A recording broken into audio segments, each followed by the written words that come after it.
Everything you were taught about life might be wrong. Beneath the comfortable truths lies a deep emptiness. And today, we're going to face it head on. This video brings together forbidden thoughts, dangerous concepts, and disturbing reflections that can completely destroy the meaning of life as you know it. Nothing here is meant to comfort you, quite the opposite. These ideas were made to tear apart your certainties, collapse your beliefs, and put you face to face with the void. From this point on, there are no guarantees, only raw, radical, and maybe even insane thinking. Parmenides gave us a deep challenge that still echoes through the history of philosophy. What is, is. What is not, is not. With this seemingly simple phrase, he denied the very possibility of even thinking about nothing. For him, only being is real, absolute, and unchanging. Anything that changes, disappears, or transforms simply cannot be. Sounds strange, right?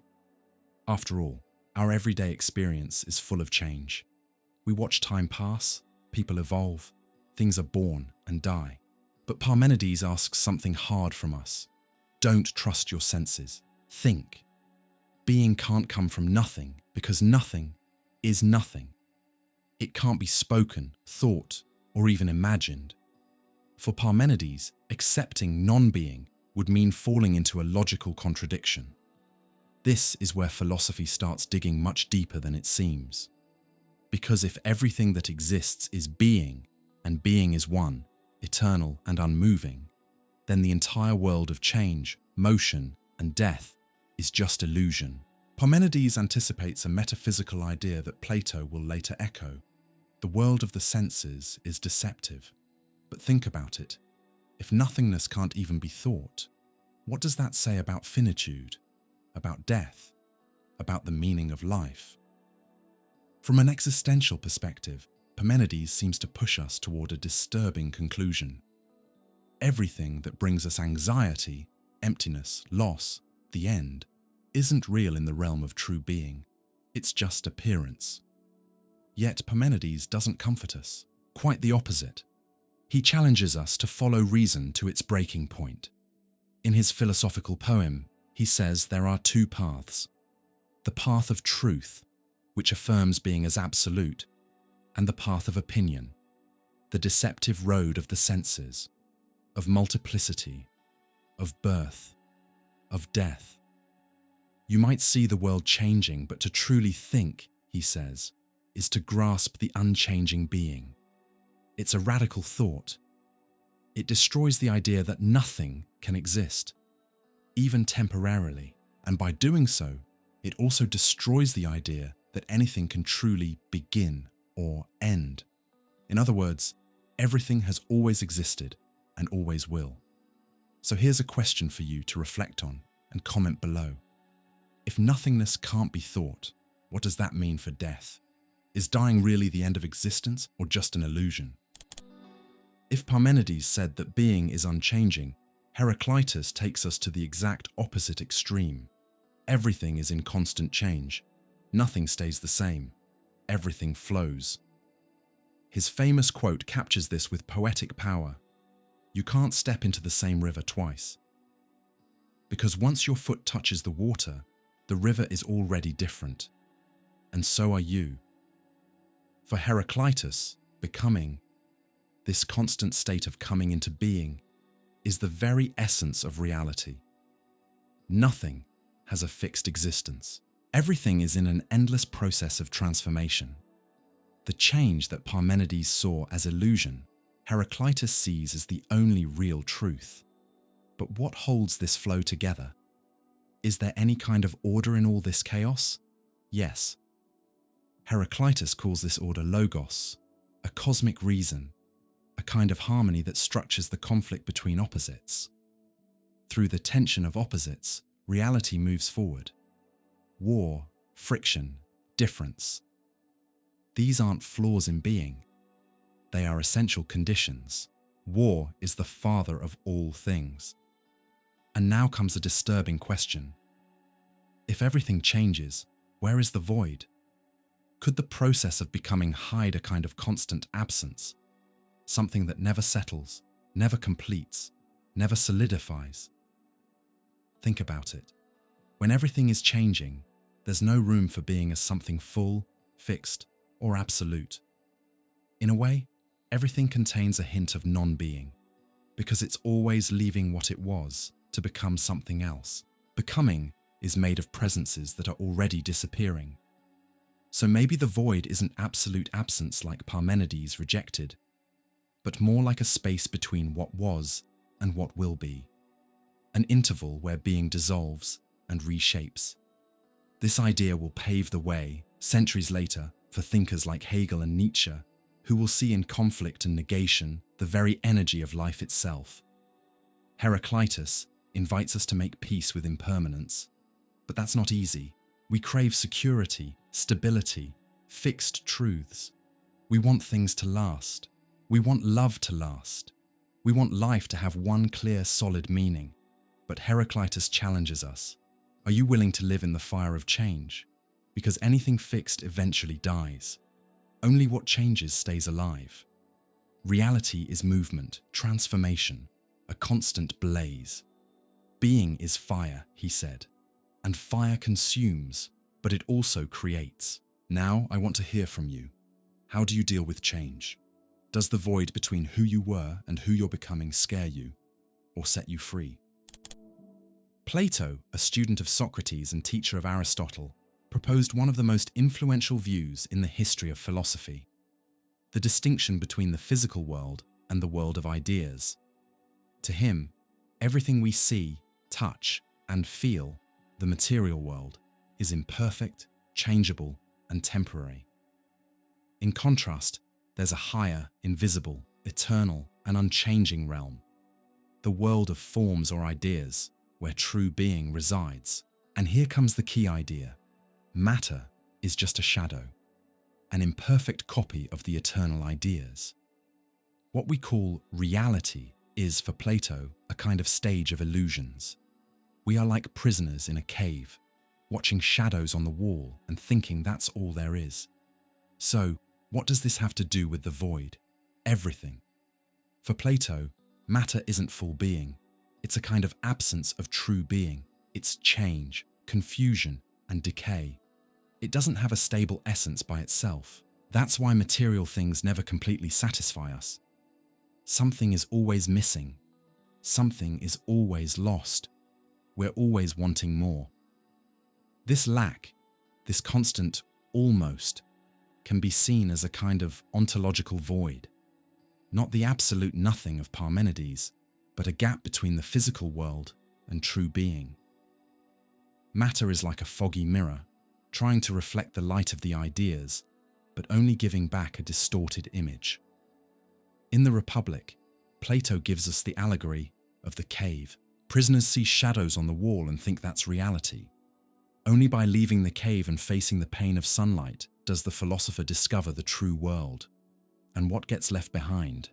The world of illusion, full of empty appearances and lacking real truth. That's why, for Plato, true knowledge doesn't come from the senses, but from the intellect. Knowing is remembering, recalling what the soul once saw before it entered the body. In this view, the body, matter, is like a prison.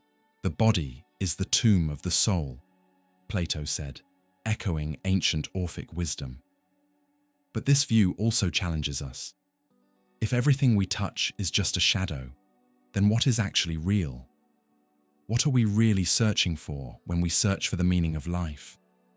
Maybe the emptiness we feel in life comes from this separation.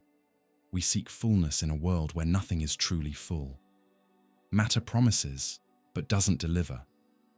It charms, but slips away. That's why, for Plato, real love, real goodness, and real justice only exist in the world of ideas. Do you believe this world is just an imperfect illusion? Or do you think reality lives here in the things that change and fade? While Plato saw the physical world as a flawed reflection of a higher ideal, Aristotle took a bold step in the other direction. He turned his attention to the real world, to nature, to everything we see changing and unfolding around us. And with that came a strong rejection of a concept that had troubled philosophers since the pre-Socratics: the void. To Aristotle, the idea of a vacuum, a space that's completely empty, doesn't make sense. In his work, Physics, he argued that the void can't exist because everything that exists has to be somewhere and has to have substance. He said it plainly: nature abhors a vacuum. But why? Because the void, for Aristotle, would be a place with no body, no resistance, no boundaries. A space where nothing stops, nothing interacts, and nothing really happens. That would make it impossible to explain motion. If there's nothing, how can something move from one point to another? For anything to change its place, there must be something in between, a medium, to make that change possible. Movement, then, requires continuity of being, not its absence. This idea is deeper than it sounds. For Aristotle, everything that exists is made up of matter and form, and it's always moving from potential to actual. A thing is not only what it is, it's also what it can become, and that becoming doesn't happen in nothingness. It happens in a world full of causes, substances, and purposes.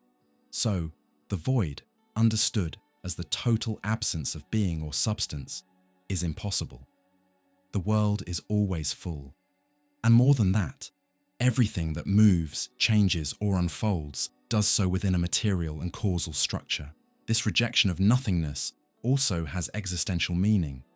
If there is no void, then are we ever truly alone? Is reality always full of being?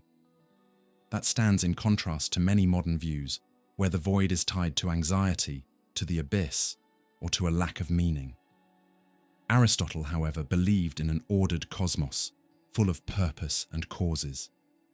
To him, the universe is a complete system with no real gaps. Nothingness, in this view, isn't just unthinkable, it's unnecessary.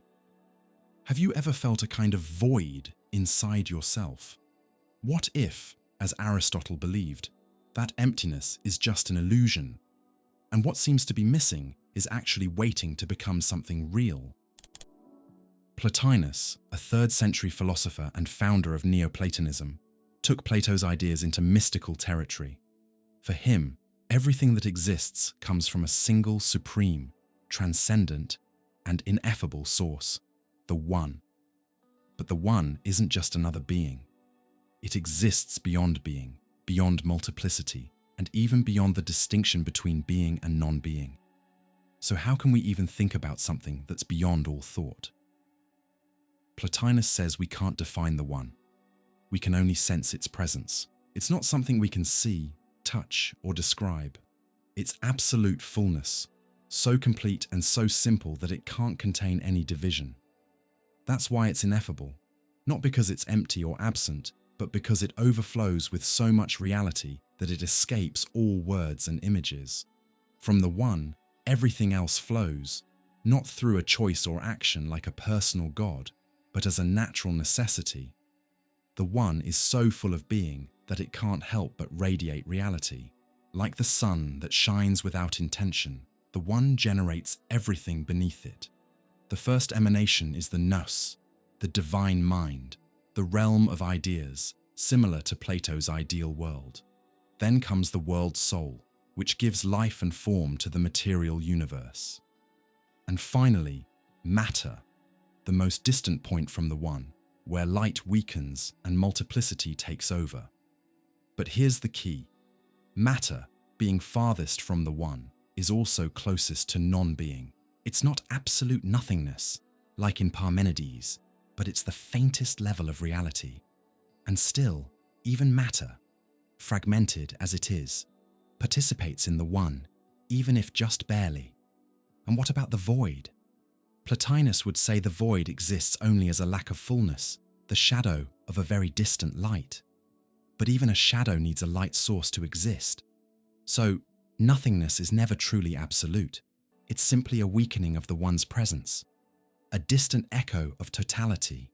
The spiritual journey, then, is about returning to the One, a process of reconnecting with that unconditional source.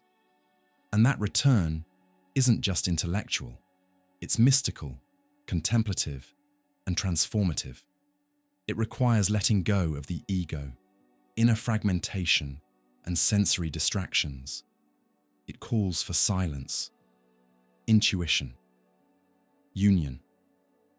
Have you ever felt like something inside you longs for a lost unity? A sense that everything around us is just a reflection of something deeper, fuller, more real?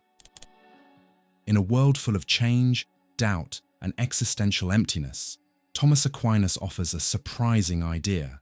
Everything that exists came from nothing, but not by accident.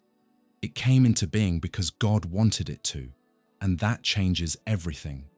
Christian theology, especially in the tradition of Aquinas, introduces a radical idea into the history of philosophy: creation ex nihilo, creation out of nothing. Unlike the ancient Greeks, like Plato and Aristotle, who imagined the cosmos as eternal or shaped from some pre-existing matter, Aquinas says God created being where there was absolutely nothing: no time, no space, no matter, no laws, just divine will. But be careful. Nothing here isn't a kind of thing. Nothing has no shape, no power, no substance. As Parmenides said, non-being is not. That's why creation is an act of pure freedom, a gift. Being doesn't arise from nothing on its own, but depends entirely on a source that depends on nothing: God. And this is where Aquinas leads us into something deeper. Everything that exists is radically dependent. Nothing contains the reason for its own existence. You, me, trees, planets, time, all of it exists only because something greater holds it in being, moment by moment. In his Summa Theologica, Aquinas describes God as ipsum esse subsistens, being itself. In other words, only God is pure being, without origin, without limit, without mixture. Everything else merely participates in being. We're like reflections of a light we didn't create, like words that only exist because someone speaks them.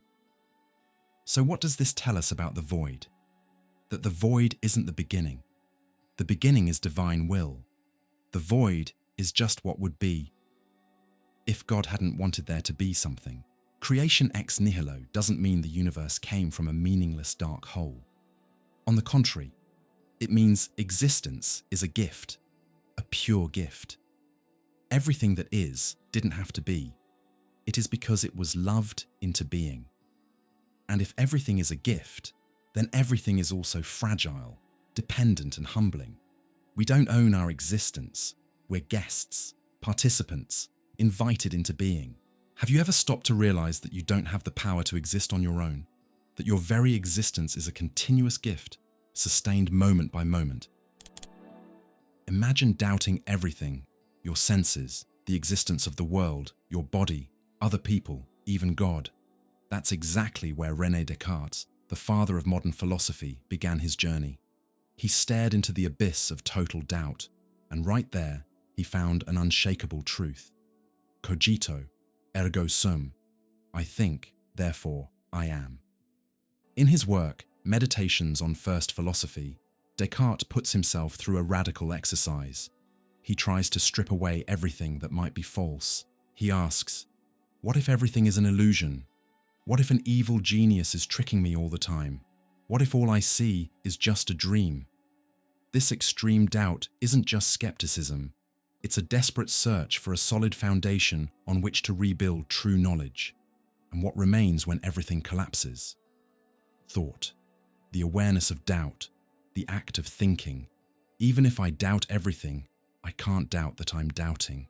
And if I'm doubting, then I must exist, at least as a thinking thing, res cogitans.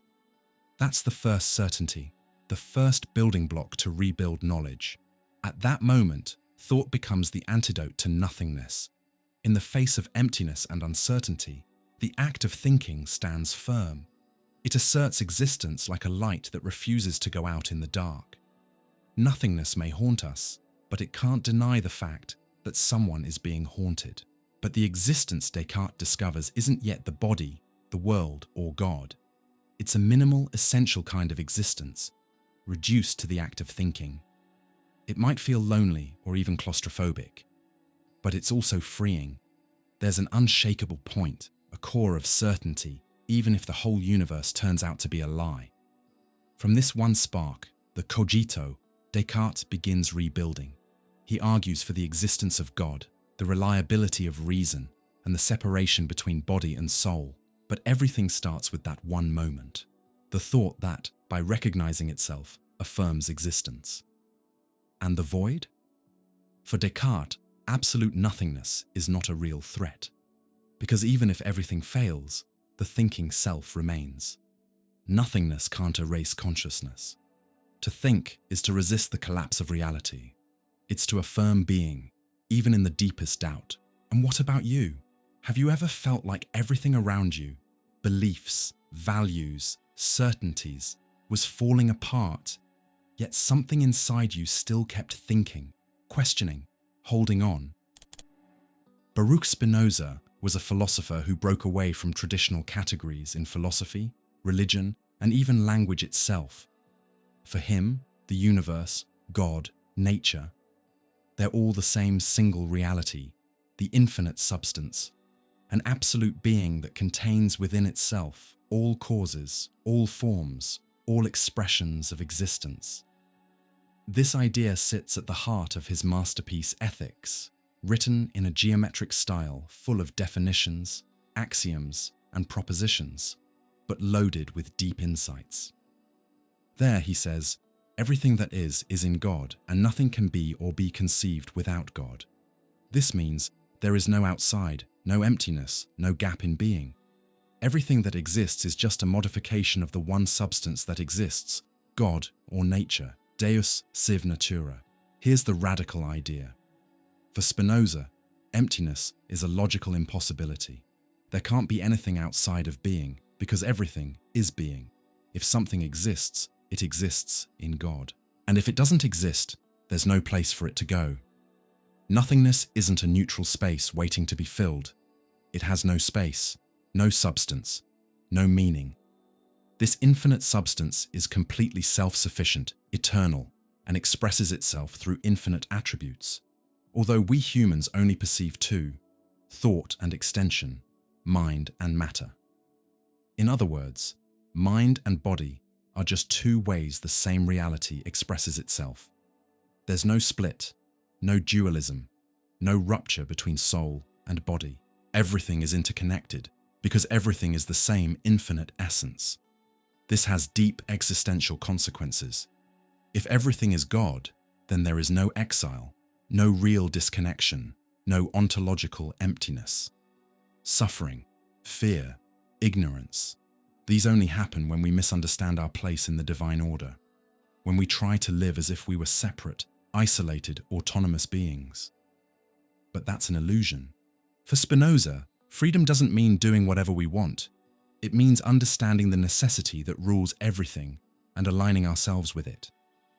Self-knowledge is also knowledge of God, and when we truly understand being, we see that the void we fear so much doesn't exist.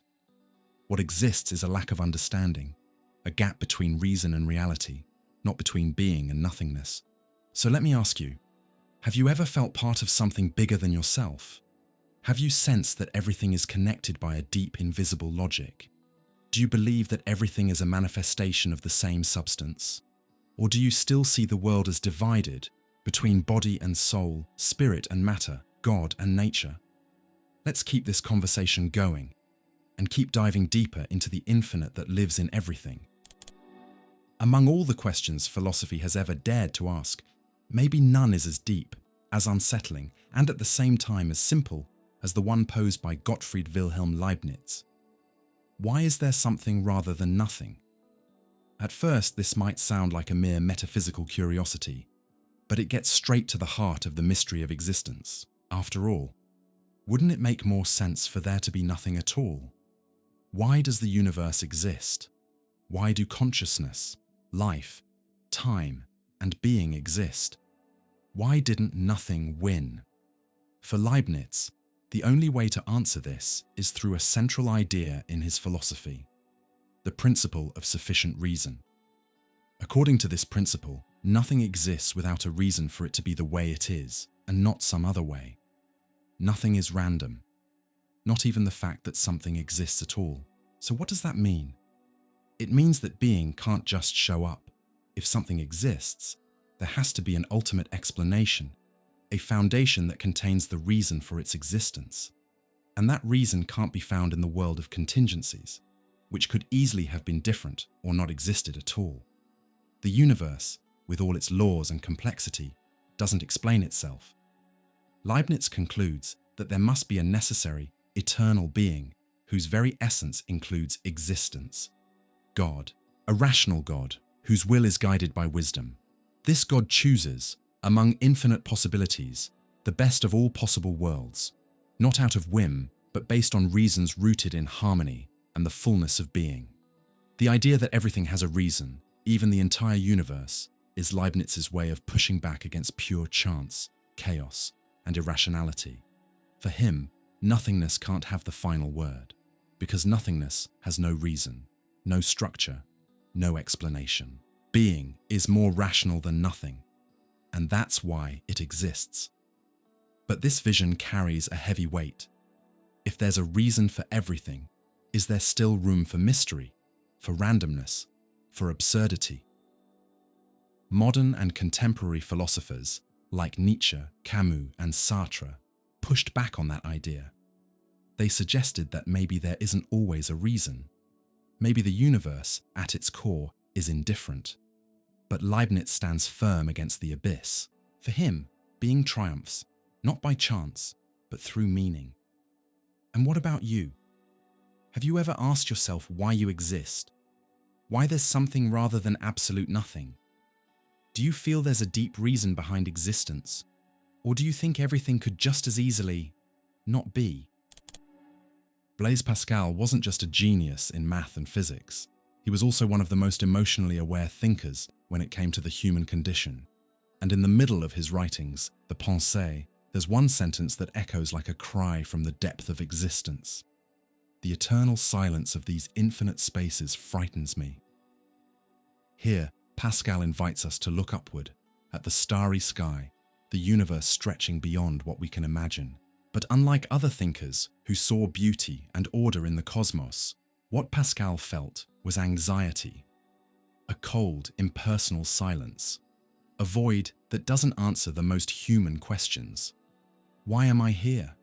What happens after death? What gives life meaning? Pascal lived at a time when the universe was no longer the cozy, ordered cosmos of Aristotle.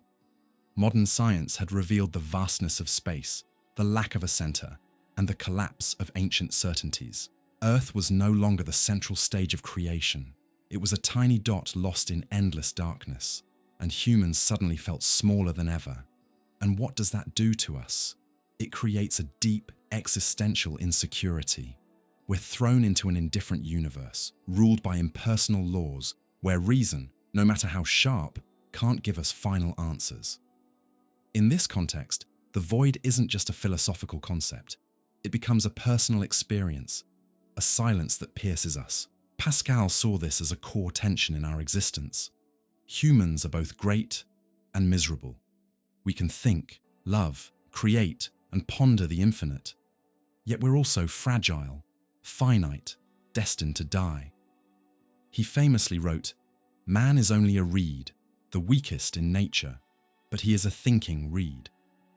And it's this awareness of the gap between our reason and our mortality that leads to what Pascal called the misery of man without God. Because for him, the only real way out of the existential void isn't in pure reason, science, or even philosophy. It's in faith. Not blind faith, but faith that understands the limits of human logic. That's why he's famous for Pascal's wager. If God exists, it's infinitely better to believe than to deny. Because in the face of the silence of the universe, the only answer might lie outside of us. And you? Have you ever felt that existential silence? Ever looked up at the sky and wondered if someone is listening? Or if we're just cosmic dust drifting through time? David Hume, one of the great names of modern empiricism, offers a view that challenges our most basic intuition, the idea of a solid, continuous, permanent self. Are we really a substance, or just a fleeting bundle of perceptions? In his treatise on human nature, Hume applies his radical empirical method to all fundamental notions of the mind, and the self is no exception. When he turns inward, looking for that fixed, enduring I, he finds only momentary impressions, sounds, colours, sensations, emotions, ideas, memories, but never an underlying substance that unifies them all. He says, I never can catch myself at any time without a perception, and never can observe anything but the perception. In other words, what we call the I is nothing more than a constantly shifting collection, like a play where perceptions come and go, but there is no permanent actor on stage. This idea is deeply disturbing. If there is no substantial I, then what are we? A set of transient phenomena? A flow without essence? What does that mean for identity, memory, responsibility? How can I claim to be the same person I was yesterday, or even 5 minutes ago, if the I is just a mosaic of perceptions that constantly change? Hume confronts us with a kind of ontological emptiness, the emptiness of the subject. He denies that there is an immutable soul. He denies an inner substance. He argues instead that mental habits make us believe in the continuity of an I, just as we believe the sun will rise tomorrow, even without a logical guarantee. This skeptical stance goes beyond intellectual questioning. It shakes the very stability of human experience.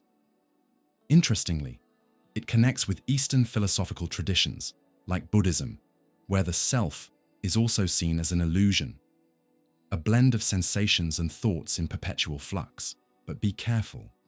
Hume does not deny that we experience a sense of self. What he questions is whether that experience points to something real, autonomous, and continuous, or if it's merely a psychological effect born from habit, repetition, and language. And you?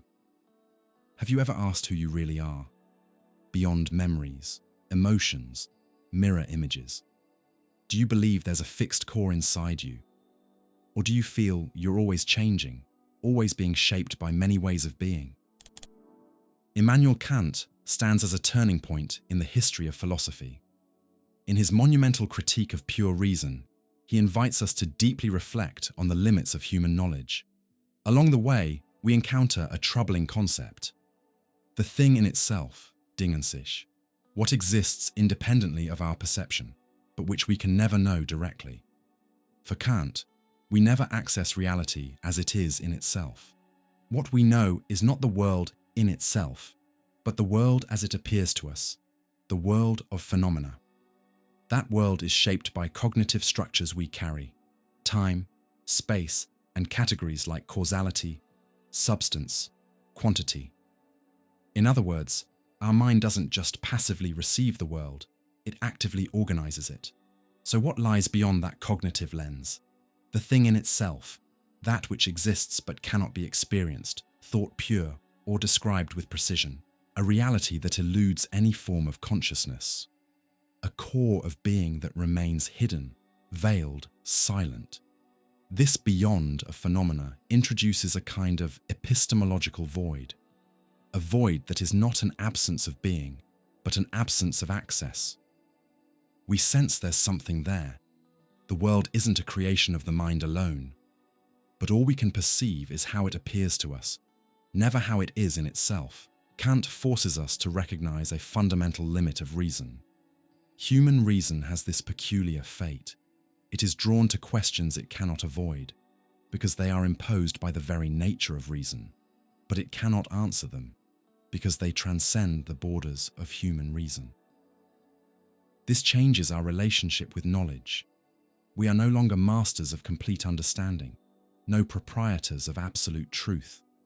We're conditioned beings, surrounded by a universe that is always greater than our grasp. Reality shows itself as a structured mystery, partly accessible, but never fully. And here, the unattainable assumes the role of a constitutive void of human experience. Because every experience, as clear as it may seem, carries within it this out of reach. What we see is always partial. What we know is always an organized appearance. The deep reality, silent and profound, remains withdrawn. And you? Have you ever felt that no matter how much you understand something, there's always a core that escapes, that can't be grasped?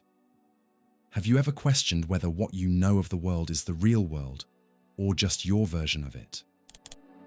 For Hegel, nothing is ever still. Everything moves, everything transforms, everything becomes. And this movement isn't random. It's dialectical, a kind of logic of being that unfolds in a spiral, overcoming contradictions and generating new levels of reality. In this process, nothing, far from being a mistake, an absolute void or mere absence, becomes an essential moment of being itself. In the science of logic, Hegel begins his work in a bold way, not from an empirical certainty or a divine substance, but from the most pure and abstract concept possible: being. Pure being, with no qualities, no form, no distinction. But because it's so completely undefined, this being ends up blending with nothingness. Hegel writes, "Pure being and pure nothing are therefore the same." This idea is unsettling. How can being and nothing be the same? Because in total abstraction, neither offers anything concrete. Pure being doesn't tell us what it is, and pure nothing also says nothing. It's from this tension that becoming is born, the process of coming to be, the movement that merges being and nothing. Becoming, then, is the result of the contradiction between being and nothing, not as simple negation, but as a synthesis that preserves both poles. This is the core of Hegel's dialectic: thesis, antithesis, and synthesis.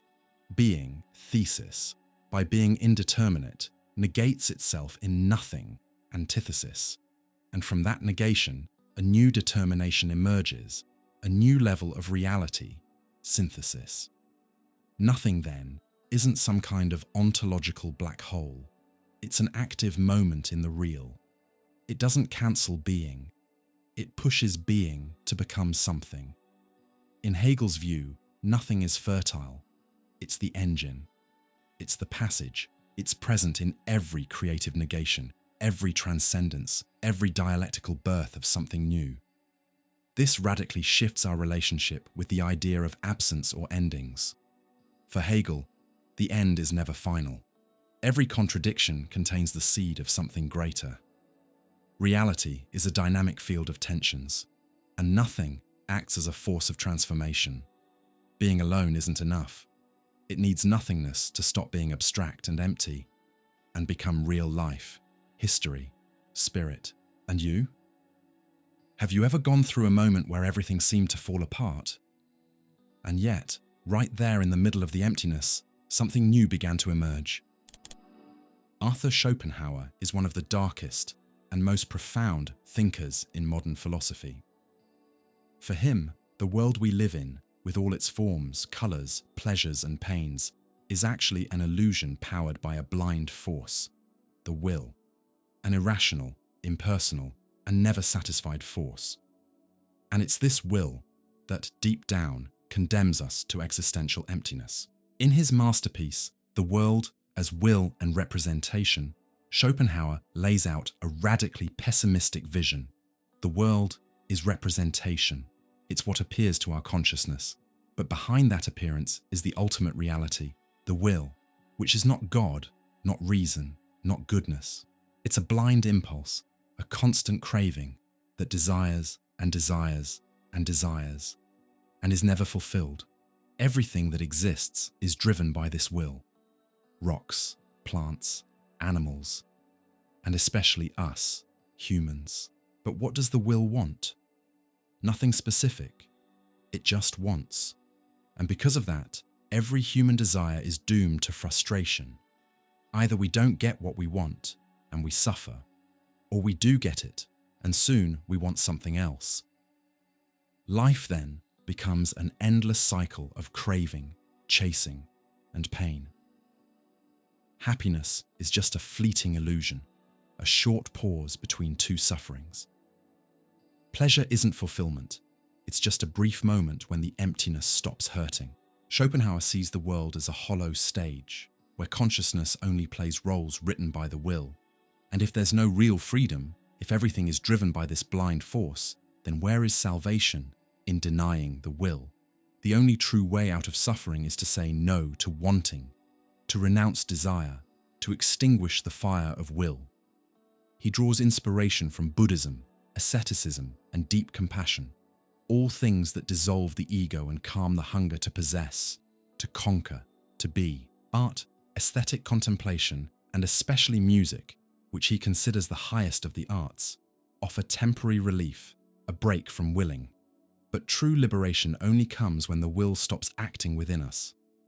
When we become like the wise person or the monk who walks away from the world, who expects nothing and finds peace in not wanting. Salvation, then, isn't about gaining something, it's about wanting nothing. Not filling the emptiness, but embracing the emptiness as freedom. And you? Have you ever felt that the more you want, the deeper the emptiness becomes?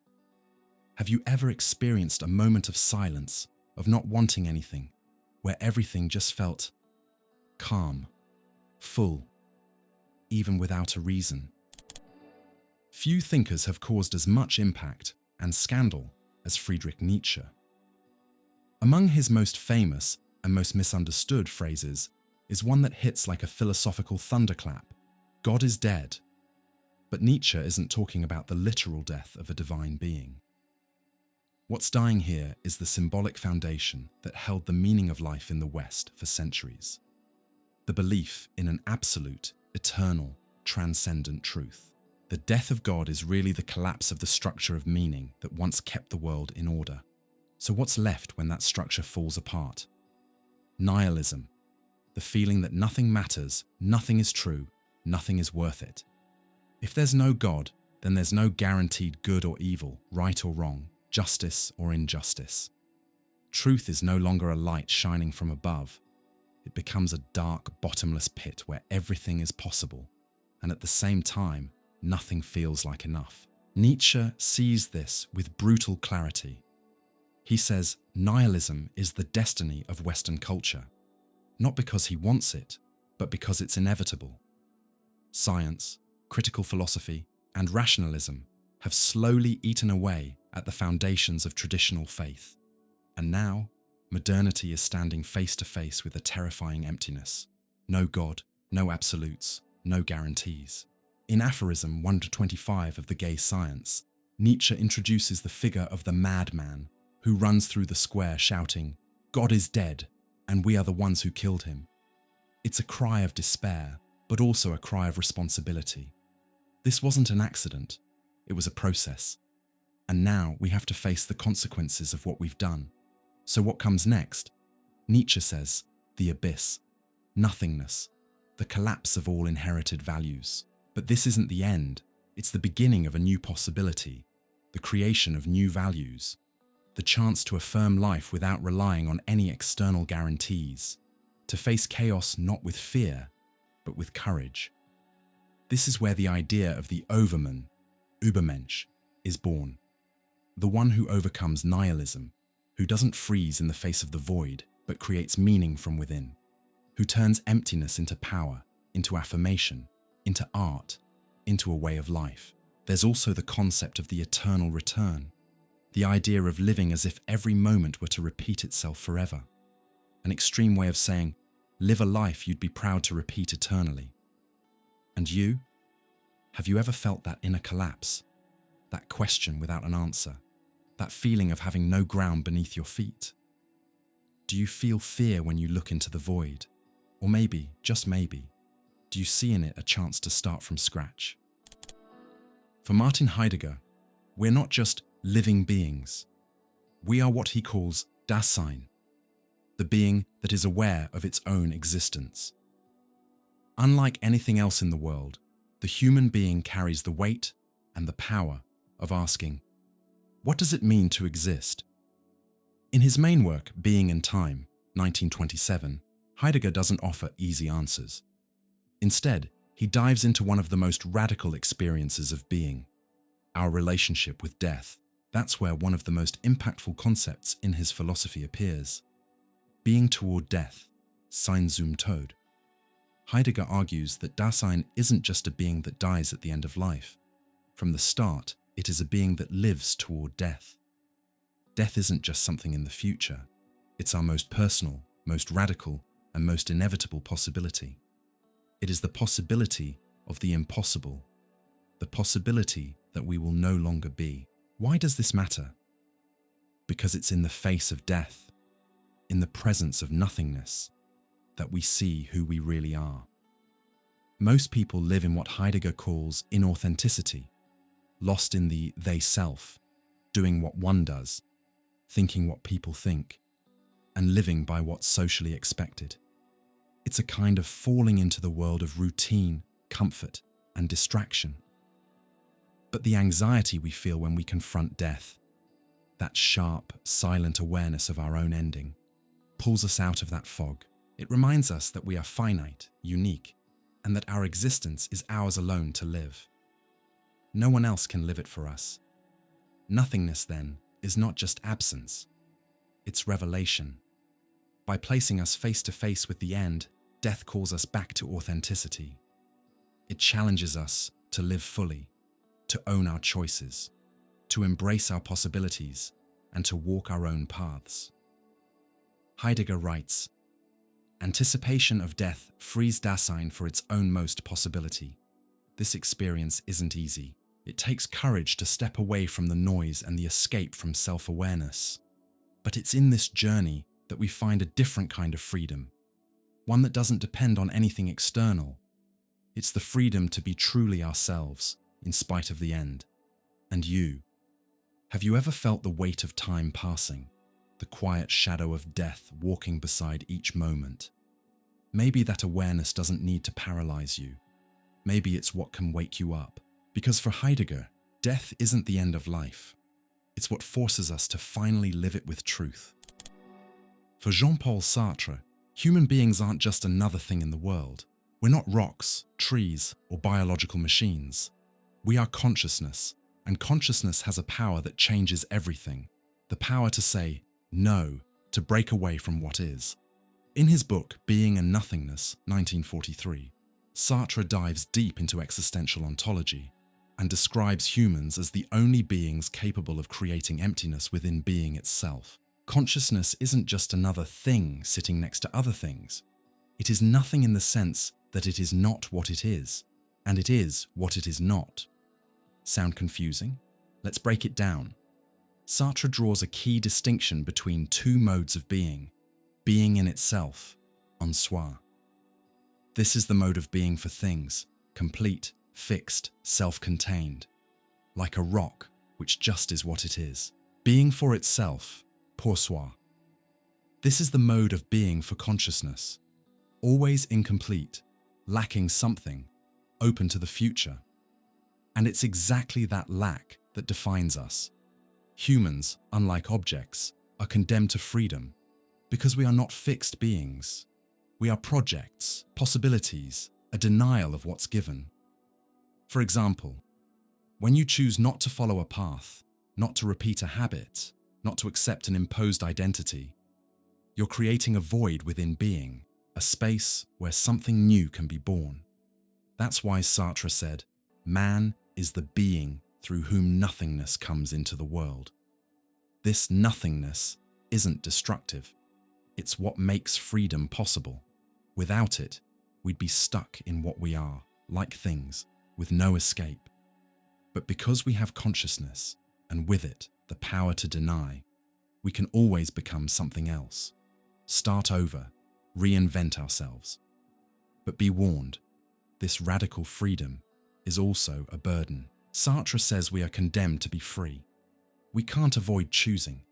Even not choosing is still a choice. There's no preset essence, no human nature telling us what to be. We are thrown into the world, and we're responsible for everything we do with our freedom. Yes, that can create anxiety, but it's also a call to action, to authenticity, to creating meaning. We don't get the meaning of life handed to us. We have to build it every day with our actions.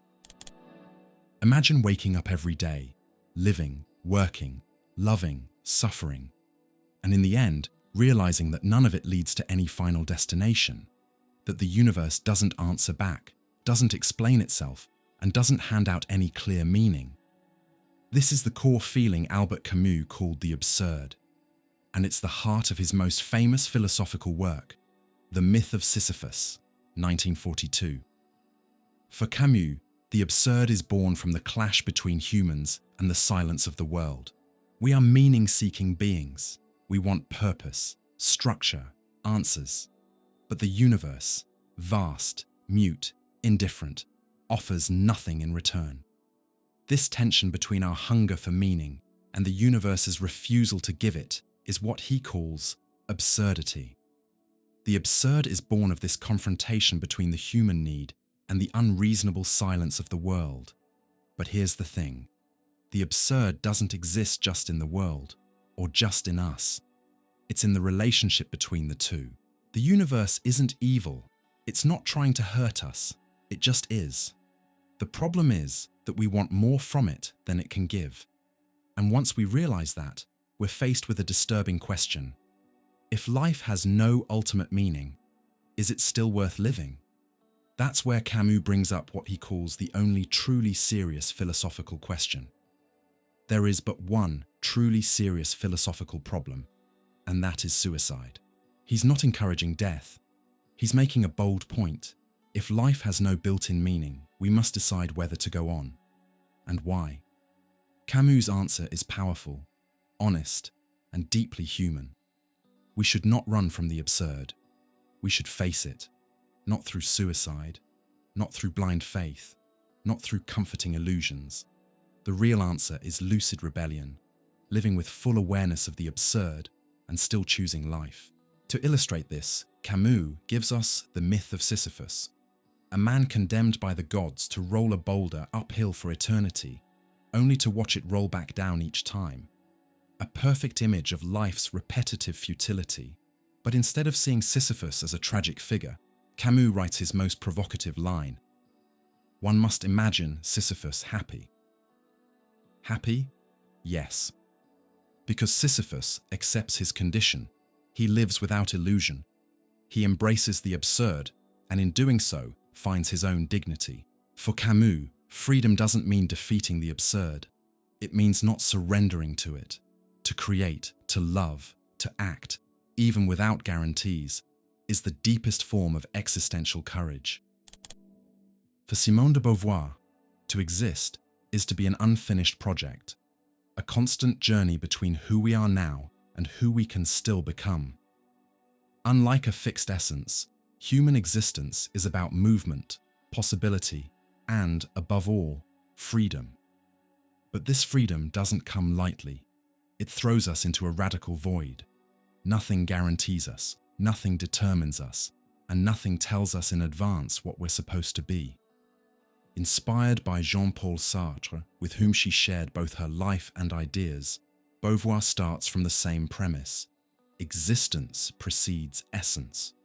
We're not born with a given being. We become who we are through our choices, actions, and refusals. And what connects one moment to the next, what moves a person from one point to another, is precisely that empty space between what is and what is not yet. To Beauvoir, nothingness isn't just a passive absence. It's the open field of transcendence, where each person is condemned to go beyond themselves, never fully matching who they are. That's why she writes, "Man is a being who makes himself a lack of being, so that being can come into being." This lack, this built-in incompleteness, is what separates us from objects. A thing simply is. But a human being is always more than what they are right now. We are always becoming something else, and that demands responsibility. Because in this open space, there are no excuses. We are the ones building ourselves, even within the limits of our circumstances. And here's one of Simone de Beauvoir's most powerful insights: the link between freedom and oppression. If every existence is a project, then all forms of oppression, social, political, or gender-based, are attempts to shut down that project, to stop someone from transcending. That's why, in The Second Sex, she argues that women have historically been defined as the other, as objects, as predefined essences, denied the right to freely shape themselves as subjects. The void of transcendence, then, is also a battlefield. Not a void of despair, but a creative space, a space where we can assert our freedom, reshape our identities, and redefine our paths. It's the emptiness that forces us to ask, what am I doing with my freedom? Few writers have plunged as deeply into the experience of nothingness as Emile Cioran. In works like A Short History of Decay and The Trouble with Being Born, he doesn't treat the void as some abstract idea. It's a visceral experience, something that seeps into everyday life and eats away at certainty. For Cioran, the void isn't some far-off horizon. It is the ultimate truth of our existence. Cioran's philosophy isn't systematic like Kant's, nor constructive like Hegel's. It's fragmentary, aphoristic, made of razor-sharp sentences that sound more like confessions than arguments. He's a man staring directly into the abyss and not looking away. And what does he see there? Not some hidden meaning, not a promised light, just the void, a radical absence, the unavoidable fate of everything that exists. He writes, "You're not born for something, you're born for nothing." That line sums it up. While other philosophers try to explain being, justify the world, or offer paths to transcendence, Cioran starts from the opposite point. There is no justification, no cosmic plan, no salvation. Everything is fleeting, temporary, doomed to be forgotten. But Cioran's nothingness isn't just pure pessimism. It's a kind of brutal clarity. He strips away the illusions we invent to cope with life, religion, ideologies, dreams of progress, and shows that deep down, they're just layers hiding the void. He writes, "Whoever has discovered nothingness has nothing left to lose." And oddly enough, that's a kind of freedom. If nothing really lasts, if everything is temporary, then we no longer have to carry the weight of big expectations. We don't have to justify our lives with grand purposes. We can live lighter, with more irony, and with full awareness that nothing is permanent. For Cioran, the void is destiny, but it's also clarity. By accepting nothingness as the final truth, we stop pretending that life is more than it is. The point isn't to find meaning where none exists, but to embrace the lack of meaning as part of what's real. And strangely, that can lead to a poetic kind of lucidity, an inner freedom, a bitter laugh at the tragedy of existence. Cioran doesn't offer a way out, but he offers a gaze, a way of seeing that cuts through illusions and invites us to live without masks. He writes, "As long as you don't understand death, you're mistaken. Once you understand it, you're in the void."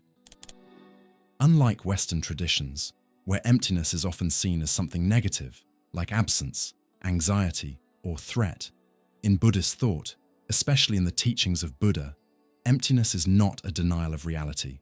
It's the key to truly understanding it. This deep understanding of emptiness is called shunyata, which can be translated as emptiness or lack of intrinsic existence. For Buddha, everything we perceive, objects, thoughts, emotions, even the self, doesn't exist on its own. Everything arises through conditions, is interconnected, and constantly changing. Nothing has a permanent, fixed, or independent essence. In other words, nothing exists outside the flow of existence. Whatever arises, arises in dependence. Whatever ceases, ceases in dependence. So, emptiness isn't some kind of absolute nothingness. It's the absence of a fixed identity. And this actually opens the door to freedom. If nothing has an unchanging essence, then anything can change. It can transform. It can be seen in new ways. Suffering, ignorance, and attachment all grow from the illusion that things have a solid, fixed nature. But shunyata frees us from this illusion. When you're suffering, for example, it feels permanent, like it's part of who you are. But when you realize that both the suffering and the self are made up of changing parts, impermanent and empty of any solid core, the pain starts to lose its grip on you. Shunyata is not a standalone concept. It connects deeply with the three marks of Dharma: anitya, impermanence. Everything changes, nothing is fixed. Anatman, no self. There is no permanent I. Dukkha, suffering. Suffering arises from ignoring these truths. It's through the lens of emptiness that we reach liberating wisdom. As the famous Heart Sutra says, form is emptiness, emptiness is form. In other words, emptiness isn't the opposite of the world. It's how the world really is. Everything is empty. But this emptiness is alive, dynamic, and deeply connected. On an existential level, recognizing shunyata is a powerful step toward compassion and humility. If everything is interdependent, then no one is truly separate from anyone else. The self and others arise together. One person's suffering is everyone's suffering, and that realization can completely change how we live in the world. If Buddha planted the seeds of the idea of emptiness, it was Nagarjuna, centuries later, who gave it its most powerful philosophical form. As the founder of the Madhyamaka school, the middle way, Nagarjuna wrote the Mula Madhyamaka Karika, a foundational text in Mahayana Buddhism and one of the most challenging works in the history of philosophy. His core idea is simple but radical. Everything is empty, shunya, because everything is interdependent, and that means nothing has an inherent independent existence. Whatever arises dependently, we call empty. That is the middle way. But what does that really mean? In plain terms, nothing exists by itself. No idea, object, person, not even the self, exists in isolation or absolutely. Everything only exists in relation to something else. Everything is made of conditions, and everything is always changing. That's why things are empty of a permanent essence. But be careful. Emptiness doesn't mean non-existence. Nagarjuna isn't saying that the world doesn't exist. He's saying it doesn't exist the way we think it does. Things exist in a relative, fluid, and dependent way, not as solid, permanent entities with some kind of fixed being. And it's because things are empty that they can arise, change, and disappear. So in this view, emptiness is possibility. It's movement. It's the space where everything connects. It's the middle ground between two extremes: eternalism, the belief that something exists permanently, and nihilism, the belief that nothing exists at all. This is what Nagarjuna means by the middle way, not a doctrine, but a path of wisdom that avoids the traps of both extremes. That's why his philosophy isn't just abstract theory, it's a tool for liberation. When we realize that nothing has an inherent existence, we begin to let go of attachments, fixed identities, fears, and illusions, all the things that trap us in suffering. Nagarjuna develops these ideas with razor-sharp logic and powerful reasoning. He shows that no thing, not even a cause, an effect, a self, or an action, can stand on its own. Everything depends on conditions. And when we follow this logic all the way through, the idea of a solid reality begins to dissolve, revealing the relational nature of everything. And here's the deepest part. Emptiness isn't the end.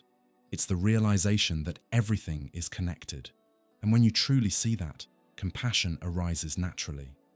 Because there's no real separation between you and others. You're not an island, you're a network. You don't simply exist, you exist in relation. In a world obsessed with doing, owning, and controlling, the teachings of Laozi, the ancient master of Taoism, sound like a quiet whisper from the depths of time. The Tao that can be spoken is not the eternal Tao. With these opening words of the Tao Te Ching, we're led down a path you don't walk with your feet, but with the silent listening of the heart. A path that doesn't begin with being, but with non-being, with emptiness. For Laozi, the Tao, or way, is the source of everything. But the Tao isn't a person, a force, or even a substance. It's nameless, invisible, untouchable, and yet present in all things. It's the principle that creates without owning, leads without forcing, acts without action. It's a dynamic emptiness that gives birth to the world and sustains it through the constant dance of opposites. In chapter 11 of the Tao Te Ching, Laozi writes, 30 spokes share a hub, but it's the empty space that makes the wheel useful. A clay pot is shaped, but it's the emptiness inside that makes it useful. Here, emptiness isn't something negative or missing. It's a fertile space, a silent potential, the condition that allows things to exist. It's non-being that makes being possible. It's what we don't see that gives shape to what we do see. While in the West, we often associate being with presence and emptiness with lack, Laozi flips the logic. Non-being is creative, generative, essential. The Tao doesn't impose, compete, or dominate. It flows. It's like water, soft, but able to carve mountains and wear down stone. It settles in the low places. It adapts. It doesn't resist. And that's exactly why the sage, the true Taoist master, is someone who doesn't show off, doesn't force, doesn't close themselves off. They live in tune with the Tao, in harmony with the flow of reality, accepting impermanence, change, and the emptiness that moves all things. Laozi challenges us with something profound. Can you stop trying to control everything? Can you trust the emptiness as both origin and guide? Can you sense that what cannot be named might actually be the most real thing of all? The Tao doesn't demand belief. It asks for silence. It doesn't offer doctrine. It offers lived wisdom. It doesn't force itself. It reveals itself in the spaces between words, in the pause between thoughts, in that moment when the ego fades, and life simply is. While the world keeps pushing us toward fixed definitions, name, job, beliefs, labels, the Taoist thinker Zhuangzi invites us to do the opposite, to empty ourselves, to let go of the self, of certainties, of forms, not to get lost, but to be free, because for him, it's in emptiness that the sage finds the path. Zhuangzi, or Chuang Tzu, Laozi's spiritual successor, takes Taoism to deeper, more radical places. His philosophy is poetic, often humorous, and deeply freeing. In his writings, especially the Book of Zhuangzi, we don't find rigid theories, but parables, metaphors, and dreams that pull us out of our everyday assumptions. And his main target, the fixed idea of identity, the belief in a solid, separate, permanent self. To him, identity is an illusion created by the mind. The sage, on the other hand, lets go of the boundaries of the ego and merges with the flow of the Tao, the path of nature, the cosmos, the nameless. Zhuangzi wrote, "The perfect man has no self. The spiritual man has no achievement. The true sage has no name." Here, emptiness doesn't mean lack. It means openness. By letting go of the masks we've collected, we make space for life to unfold without resistance. The sage doesn't try to control, explain, or conquer the world. They move with it. They flow like wind, like water, like time, with no fixed form, no rigid identity. They're like bamboo, hollow inside, but flexible and strong. One of Zhuangzi's most famous stories is the butterfly dream. He dreamt he was a butterfly, flying freely, unaware he was Zhuangzi. When he woke up, he wondered, was he Zhuangzi who had dreamed he was a butterfly, or a butterfly dreaming he was Zhuangzi? This story shakes the boundary between identity and reality. Who am I really? And why am I so certain of it? Zhuangzi shows us that when we let go of the need to be someone, we find a peace that doesn't depend on recognition, success, or control. True wisdom isn't about knowing more. It's about unlearning what separates us from everything else. It's not about proving ourselves, but about dissolving into the flow of life. Freedom on this path comes from emptiness, not as denial, but as the space to be anything or nothing at all. In the modern world, we're constantly pushed to think, react, produce, and accumulate. But Zen Buddhism, a tradition born from the fusion of Indian Buddhism and Chinese Taoism, offers the opposite. Stop, be still, empty yourself. According to Zen masters, enlightenment doesn't come from adding more, but from removing everything that separates us from what's real. At the heart of Zen is the concept of no mind, mushin. This doesn't mean unconsciousness, but rather freedom from the conceptual mind, the part of us that judges, compares, labels, desires, and fears. No mind is a mind free from itself, a mind that can be fully present without interference from the ego. How do you reach that state? Through silent meditation, zazen, sitting in silence, in a stable posture, breathing, just being, not to achieve anything, but to see what's always been there, hidden beneath the noise inside us. In Zen, the goal isn't to find a rational answer, but to have a direct experience of reality, and that experience is often felt as a kind of radical emptiness, where the self, time, and concepts simply vanish. But what is this emptiness really? Here, emptiness, shunyata, isn't a tragic absence or existential void. In Zen, emptiness is a quiet fullness, a space where everything arises and everything returns. It's like the sky, not a thing in itself, but the open space where everything happens. Emptiness is the condition for clarity. It's the space with no clinging, no resistance, no identity. And in that space, satori, awakening, can appear. A sudden moment of intuition where reality shows itself as it truly is, free from the distortions of the ego. This vision also shows up in Zen aesthetics. Minimalist gardens, simple flower arrangements, ikebana, gentle brushstrokes in calligraphy. What's not present speaks just as loudly as what is. The blank space isn't absence, it's breath. Zen art teaches us to value the pause, the silence, the empty space, as expressions of the Tao itself, the formless flow of life. Unlike other traditions that seek truth through accumulation of knowledge, Zen strips everything away. As the Zen master D.T. Suzuki once said, Zen is about stripping away until there's nothing left to hold on to. It's a surrender to the now, with no desire to change, judge, or control. When we think of Confucianism, we usually picture a strict moral philosophy focused on tradition, social order, and virtue. But if we take a closer look at the writings of Confucius, Kongfuzi, and his followers, we find something more subtle. A deep reflection on form, emptiness, and harmony. At the center of Confucianism is the concept of li, often translated as ritual, ceremony, or propriety. These are the practices that structure social life. Greetings, honoring parents, respecting hierarchies, performing ancestral rites. At first glance, they may seem like mere outer forms, but for Confucius, they are the path through which human beings shape themselves morally.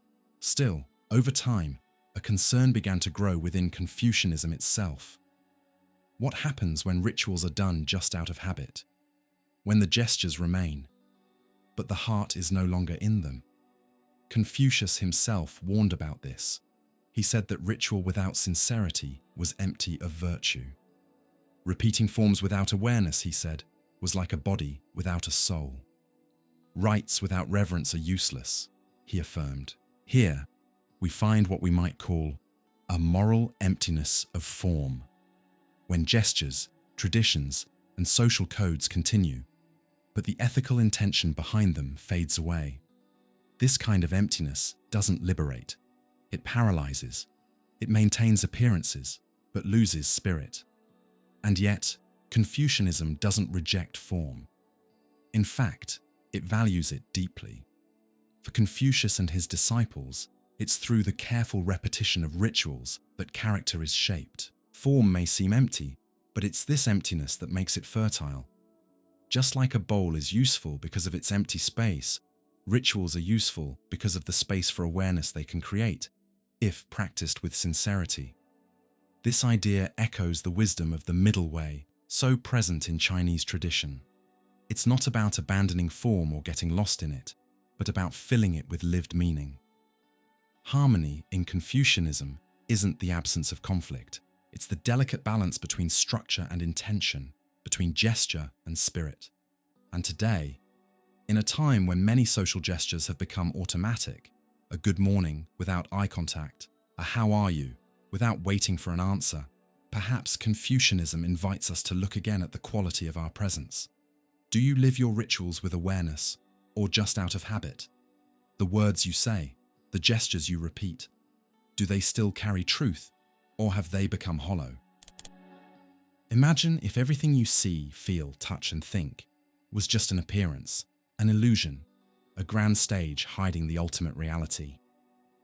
According to the Advaita Vedanta tradition, this is exactly the human condition. The world we live in is Maya, a cosmic illusion, an apparent reality that hides the absolute truth. Brahman, Advaita Vedanta, which literally means non-duality, is one of the most profound schools of Hindu philosophy. Its greatest figure was Shankara, an 8th century philosopher who organized this thought with radical clarity. Only Brahman is real. Everything else is empty of its own reality. But what is Brahman? Brahman is the absolute being, infinite, eternal, impersonal. It's not a god in the sky, nor a force acting in the world. It's the ultimate reality, formless, changeless, without duality. It's something beyond thought or words, yet it's the foundation of everything that exists. Maya, on the other hand, is the power that makes the unreal appear real. It's the veil that covers the absolute with the illusion of multiplicity. Time, space, objects, the body, the psychological self, all of it is appearance, a projection that keeps us away from the truth. Shankara once said, "Brahman is real, the world is unreal, and the individual self is not different from Brahman." That last part is key. Atman, the deep inner self, the spark of consciousness in each of us, is nothing but Brahman.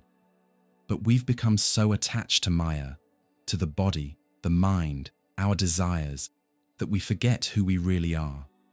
We live like waves thinking they're separate from the ocean, not realizing they're made of the same water. Emptiness here isn't absolute nothingness. It's the emptiness of the phenomenal world. Its lack of independent substance. Things come and go. Nothing lasts forever. Everything depends on something else to exist. And anything that depends on something else can't be truly real on its own. Liberation, moksha, happens when this non-dual truth is fully realized. Not just as theory, but as direct experience. When the veil of Maya drops, you see there's no two, no subject and object, no self and world, no inner or outer. There's only Brahman, silent, complete, unchanging. And that realization dissolves suffering, which is born from the illusion of separation. In a world that praises shine, perfection, speed, and consumption, the Japanese aesthetic philosophy of wabi-sabi whispers a quiet rebellion against the arrogance of perfection. It invites us to see beauty in the imperfect, in what is fading, in what bears the marks of time, and even deeper, in emptiness and silence. Wabi-sabi isn't easy to translate because it's not just an aesthetic theory. It's a way of sensing, a worldview, an ethic of perception. Wabi points to rustic simplicity, serene humility, and a peaceful life in harmony with nature. Sabi captures the beauty of aging, of impermanence, of the poetic wear that things gain over time. Together, wabi-sabi expresses a vision that values the unfinished, the impermanent, the incomplete. Unlike Western aesthetics that seek the ideal, the polished, the symmetrical, wabi-sabi embraces the asymmetric, the irregular, the worn, the quiet. It's the charm of a cracked bowl, a fallen dry leaf, or aged wood proudly showing its flaws. This aesthetic is deeply rooted in the Buddhist view of impermanence, anicca, and emptiness, shunyata. Nothing lasts forever. Nothing is fully complete. And that's exactly why everything can be beautiful in its transience. In wabi-sabi, emptiness isn't a depressing absence. It's a space that lets you breathe. Silence isn't something to be filled. It's a subtle presence, a way of listening.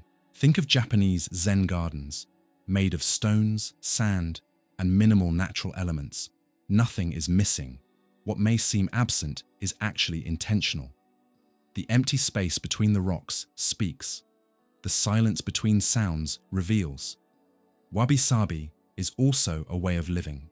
It teaches us to embrace our imperfections, to recognize the beauty in aging things, in what doesn't shine, but endures with grace. It's the wisdom of someone who understands that everything passes, and there's no need to fight that. In times of social media and polished filters, wabi-sabi is quiet resistance. It's knowing that a chipped cup can still serve tea, that a wrinkled face tells a story. That time doesn't destroy, it reveals.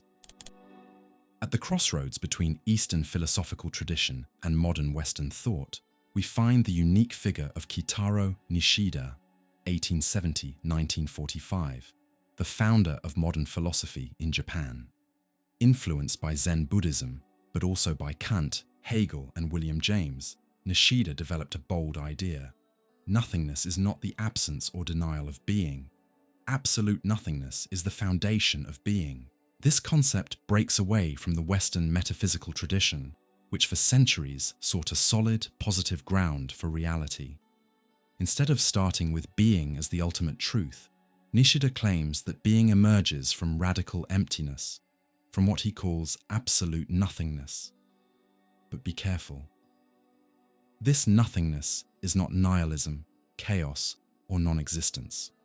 For Nishida, Zetai Mu, absolute nothingness, is pure activity, a formless ground from which all forms arise. It is non-dual, meaning it's not separate from being, but rather its dynamic source. Think of it like space that allows movement or silence that gives birth to music. His philosophy invites us to let go of dualistic thinking, the kind that separates subject and object, self and world, mind and matter. Nishida proposes a logic of place, basho, where nothing exists in isolation, but within a relational field that is, in essence, empty. This place of nothingness is not a physical location, but a field of manifestation, where being reveals itself through continuous self-negation. Here, the influence of Zen Buddhism is strong, especially the practice of dissolving the ego. In Zen, achieving satori, enlightenment, means breaking free from the illusion of a fixed and separate self. Nishida expresses this in philosophical terms. The self is real only when it denies itself as a fixed substance and affirms itself as pure, flowing experience, inseparable from the world. Nothingness, then, is freedom. It's what allows everything to emerge, change, and relate, without being tied down to a rigid essence. It's a void that doesn't exclude, but embraces. It's the open field where being happens, and where the self becomes a dynamic center of relationship, not a fixed identity. This view has deep existential implications. If everything is born from absolute nothingness, then life doesn't need a meaning imposed from the outside. Simply being aware of the void, simply living consciously, is already a creative act. It means being in harmony with ultimate reality. In the tradition of Japanese Zen, few names shine with as much depth as Eihai Dogen, 1200–1253, a monk, poet, teacher, and founder of the Soto Zen school in Japan. In his masterpiece, Shobogenzo, especially in the chapter Uji, Yu-shi, Being is Time, Dogen offers us a radical vision, being is time. In other words, everything that exists in its impermanence. For Dogen, there is no fixed, eternal being that stands apart from time. The very idea of being is inseparable from the flow of time. Everything exists in the passing now, and it's this constant flow that defines reality. Who we are, what we see, what we touch, it's all time made visible. There's no self that simply lives in time. The self is time. The body, the mind, the trees, the sounds, the thoughts, all of it is an instant in motion. And what does this show us? That reality is made of impermanence, that everything is constantly being born and dying, moment by moment. But far from being tragic, this impermanence is the very truth of existence for Dogen. Accepting this doesn't mean falling into nihilism. It means waking up to what's real. Because it's precisely because we are impermanent that we are alive, dynamic, and interconnected. Dogen doesn't talk about emptiness, shunyata, as an abstract concept, but as something to be directly experienced. Emptiness here means recognizing that nothing has a fixed essence. Things exist as long as they change. Nothing has a permanent self, not you, not the world. But this isn't a loss, it's a liberation. In the practice of Zazen, silent-seated meditation, this insight is lived in the most direct and raw way. Just sitting, without chasing anything, without expecting anything, the practitioner faces the now, which is all there is. There's no goal to reach, because time doesn't take us anywhere beyond itself. Each moment is complete. Each breath is being itself unfolding through time. Dogen writes, "All beings are time. Time is all beings." That means that each form, no matter how brief, is full of reality while it lasts. There's nothing beyond that needs to be reached. The practice is the path. Life is the moment unraveling, and precisely because of that, it's sacred. At the heart of contemporary philosophy, Jacques Derrida, 1930-2004, offers a radical deconstruction of language, thought, and the very idea of meaning. One of his most intriguing concepts is difference, written with an A instead of an E, to highlight an absence that never appears directly, but is always at work in the background. Difference isn't just a fancy word. It's a conceptual move meant to reveal that meaning is always slipping away. According to Derrida, no word has a fixed, absolute, or self-evident meaning. What we call meaning is always the result of a web of differences, where every word only makes sense in relation to other words. Here's the key point. That meaning is never fully settled. It's always being postponed, always shifting, always just out of reach.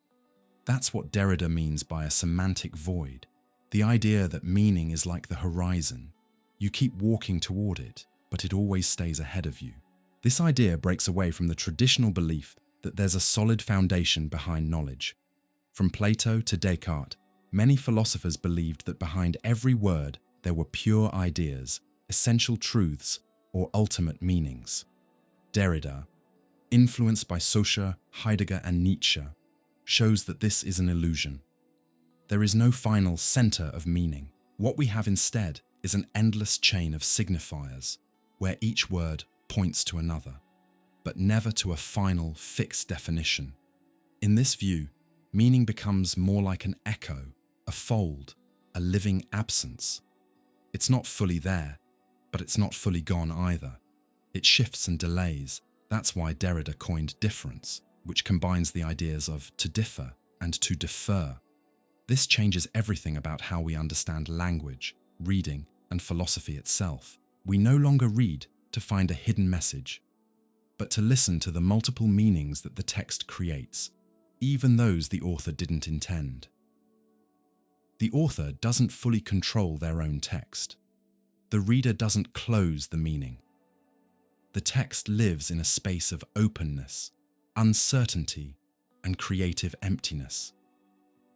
This puts a new kind of responsibility on us, to let go of the comfort of fixed truths and learn to live in that semantic void, not as collapse, but as an invitation to listen, to embrace complexity, and to approach meaning with humility. In his deep investigation into the structures of knowledge and power, Michel Foucault exposes a hard truth. What we call knowledge is not neutral, pure, or absolute.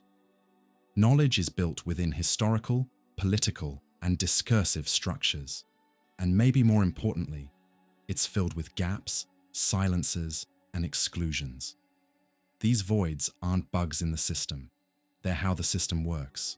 Foucault encourages us to pay attention, not just to what is said, but to what cannot be said. For him, discourse, the network of socially accepted knowledge, doesn't explain everything. On the contrary, it creates meaning by setting limits on what can be thought, spoken, or even imagined.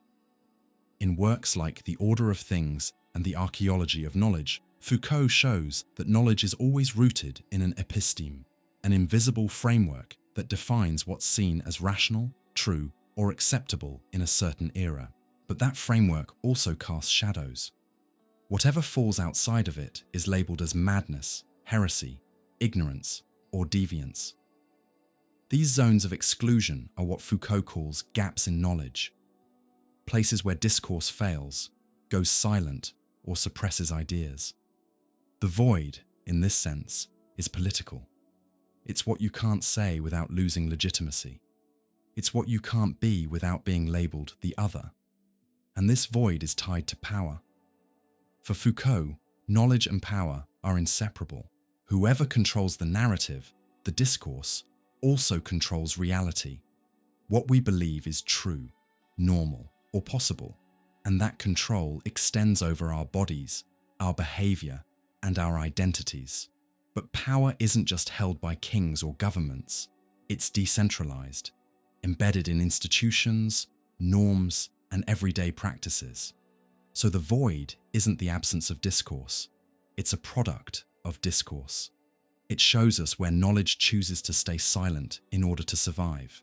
It marks the boundaries of what can be thought, and it's at those boundaries where the most radical thinking can happen, not to fill the void with more certainty, but to ask, why does this void exist in the first place? Foucault invites us to dig through history not just to uncover forgotten truths, but to question the truths we take for granted. If something seems obvious today, what's normal, healthy, criminal, or true, it's because someone, somewhere, had the power to make it feel that way, and anything that was built can be dismantled. When we talk about emptiness, we usually think of absence, a void, a hole, something that needs to be filled. But for Gilles Deleuze, one of the most innovative philosophers of the 20th century, emptiness can actually be the very space where creation becomes possible. This is where his provocative idea of the body without organs comes in, a concept that completely disrupts our traditional way of seeing identity, structure, and function. In collaboration with Félix Guattari, especially in their book A Thousand Plateaus, Deleuze develops this notion not as a literal body, but as a field of intensities, a plane of consistency where life doesn't follow hierarchy or function, but pulses with pure potential. The body without organs, BWO, is what's left when we deconstruct the body as a functional system. It's not about destroying the physical body, but about suspending the structures that imprison it, habits, social roles, psychological norms. It's the body before being shaped by institutions, by discourse, by morality. It's a productive emptiness where forces haven't yet been shaped into fixed forms. This emptiness isn't the absence of life. It's life in a state of virtuality. Deleuze defines the virtual as something that isn't actual, but is still real, pure potential that hasn't yet been shaped into something concrete. In the BWO, everything is still possible. There is no fixed identity, only movement, flow, and intensity. And why does this matter? Because our sense of self, according to Deleuze, is often trapped in rigid forms. You're this kind of person, act like this, fit into that mold. The body without organs is a way out of that trap. It's a call to experiment, to embrace multiplicity, to become. Instead of being someone, you become a field of possibilities. This empty space, with no organs, no hierarchy, no center, is where creation can happen. It's where identity cliches break apart and new forms of existence, new connections, and new expressions of life can emerge. As Deleuze puts it, there is no subject, only assemblages.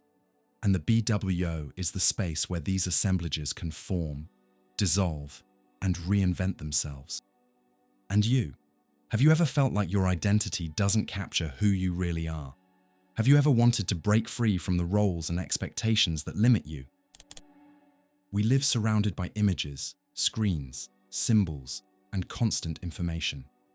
But are we still living in reality? For French philosopher and sociologist Jean Baudrillard, the answer is unsettling. Reality has dissolved. Today, we live in the age of the hyperreal, a world of simulations where what we call reality is just a reproduction with no origin, no essence, no truth. And this collapse of the real throws us into a deep emptiness, the emptiness of reality. At the core of Baudrillard's thought is the concept of the simulacrum. A simulacrum isn't just a copy of something real, it's a copy with no original. An image that no longer refers to anything outside of itself. We live surrounded by signs that seem real but point to nothing. They're just surfaces, effects, games.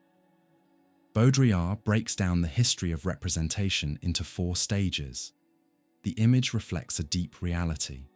The image masks and distorts that reality. The image hides the absence of reality. The image becomes pure simulation, with no connection to anything real.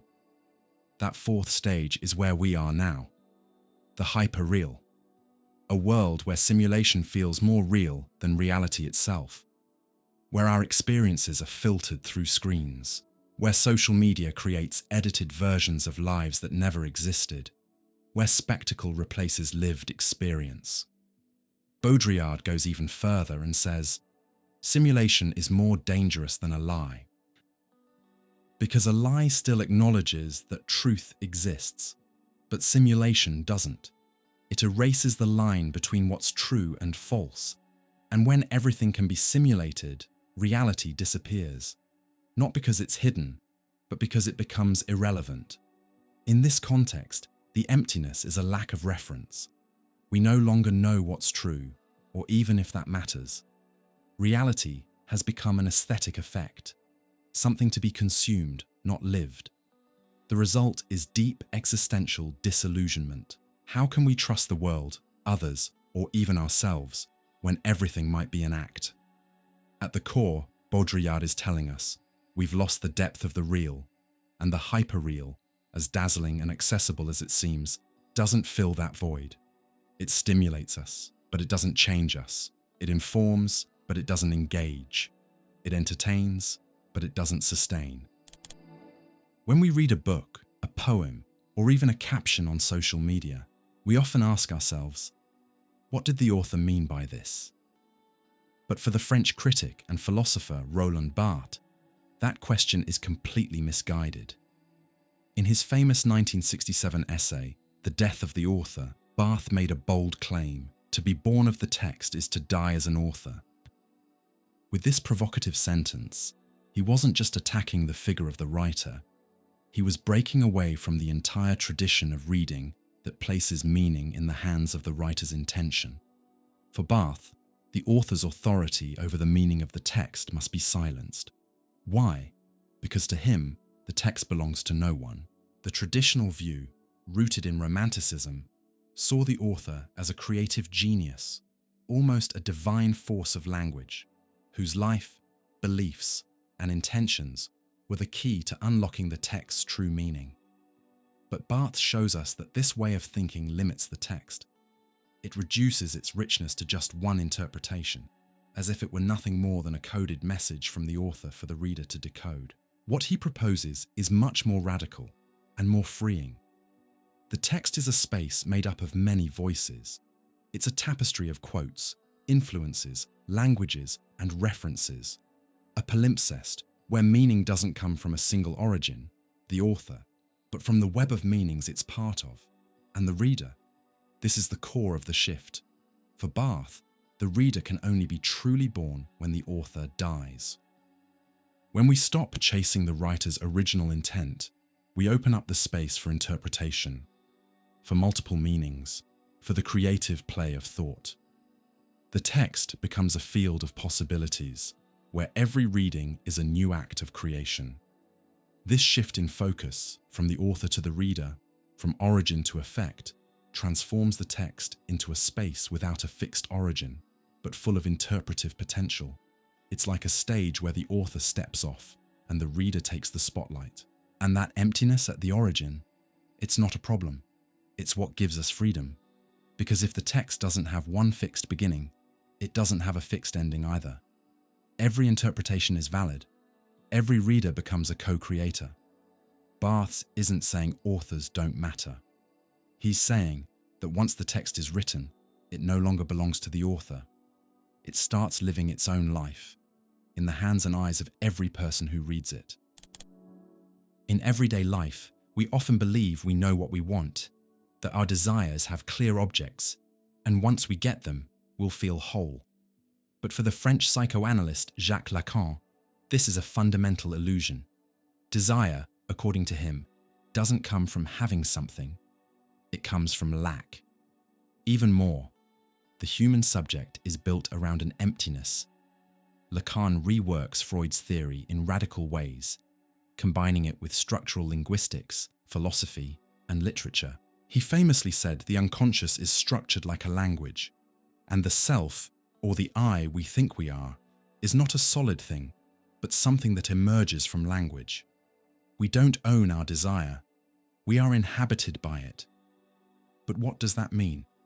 For Lacan, human desire is always the desire for something we're missing, something we never had and never will have in full.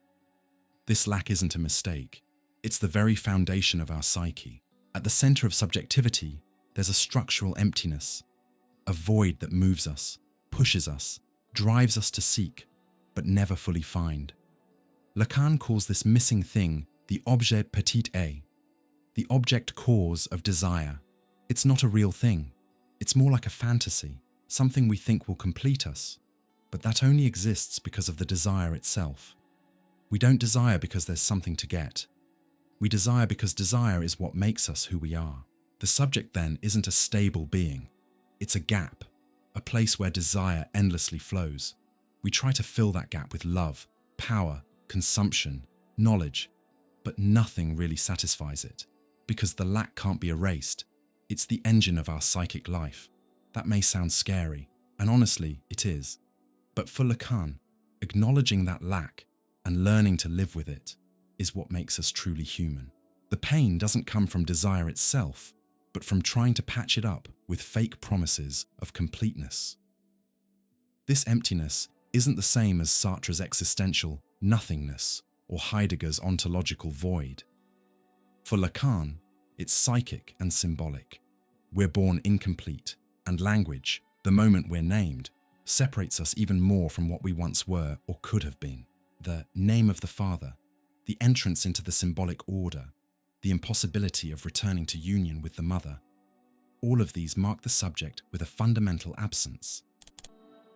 In a world increasingly shaped by talk of identity, belonging, and individualism, Lithuanian-French philosopher Emmanuel Levinas proposes a radical shift. What if the true meaning of existence isn't found in who we are, but in who the other is? And more than that, in everything about them that we can never fully grasp. For Levinas, the other, with a capital O, isn't just someone different from me. It represents a radical otherness that, by nature, escapes me completely.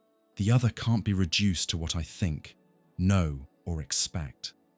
They don't fit into my concepts or categories. And it's precisely because of this that they confront me, destabilize me, make me responsible. This relationship is expressed for Levinas in the face of the other, a central concept in his philosophy, especially in his major work Totality and Infinity, 1961. But the face isn't just the visible part of someone's head. It's an ethical signal, a presence that goes beyond representation. The face speaks, not with words, but through its exposed vulnerability, its silent nakedness, its mute plea not to be harmed. Levinas says, "The face of the other forbids me to kill." That is, encountering another person is, above all, an ethical call. It comes before judgment, before choice, before philosophy. For him, ethics comes before ontology. Before asking, "What is this?" we must answer, who is standing in front of me? And here's the deepest twist. The other is, by definition, inaccessible. No matter how much I observe them, study them, love them, or try to understand them, there will always be a remainder that slips away. That gap isn't a flaw, it's the point. The other is what I can never absorb into myself. They resist me. This idea pushes against many philosophical traditions, especially those that seek unity, universality, or totality.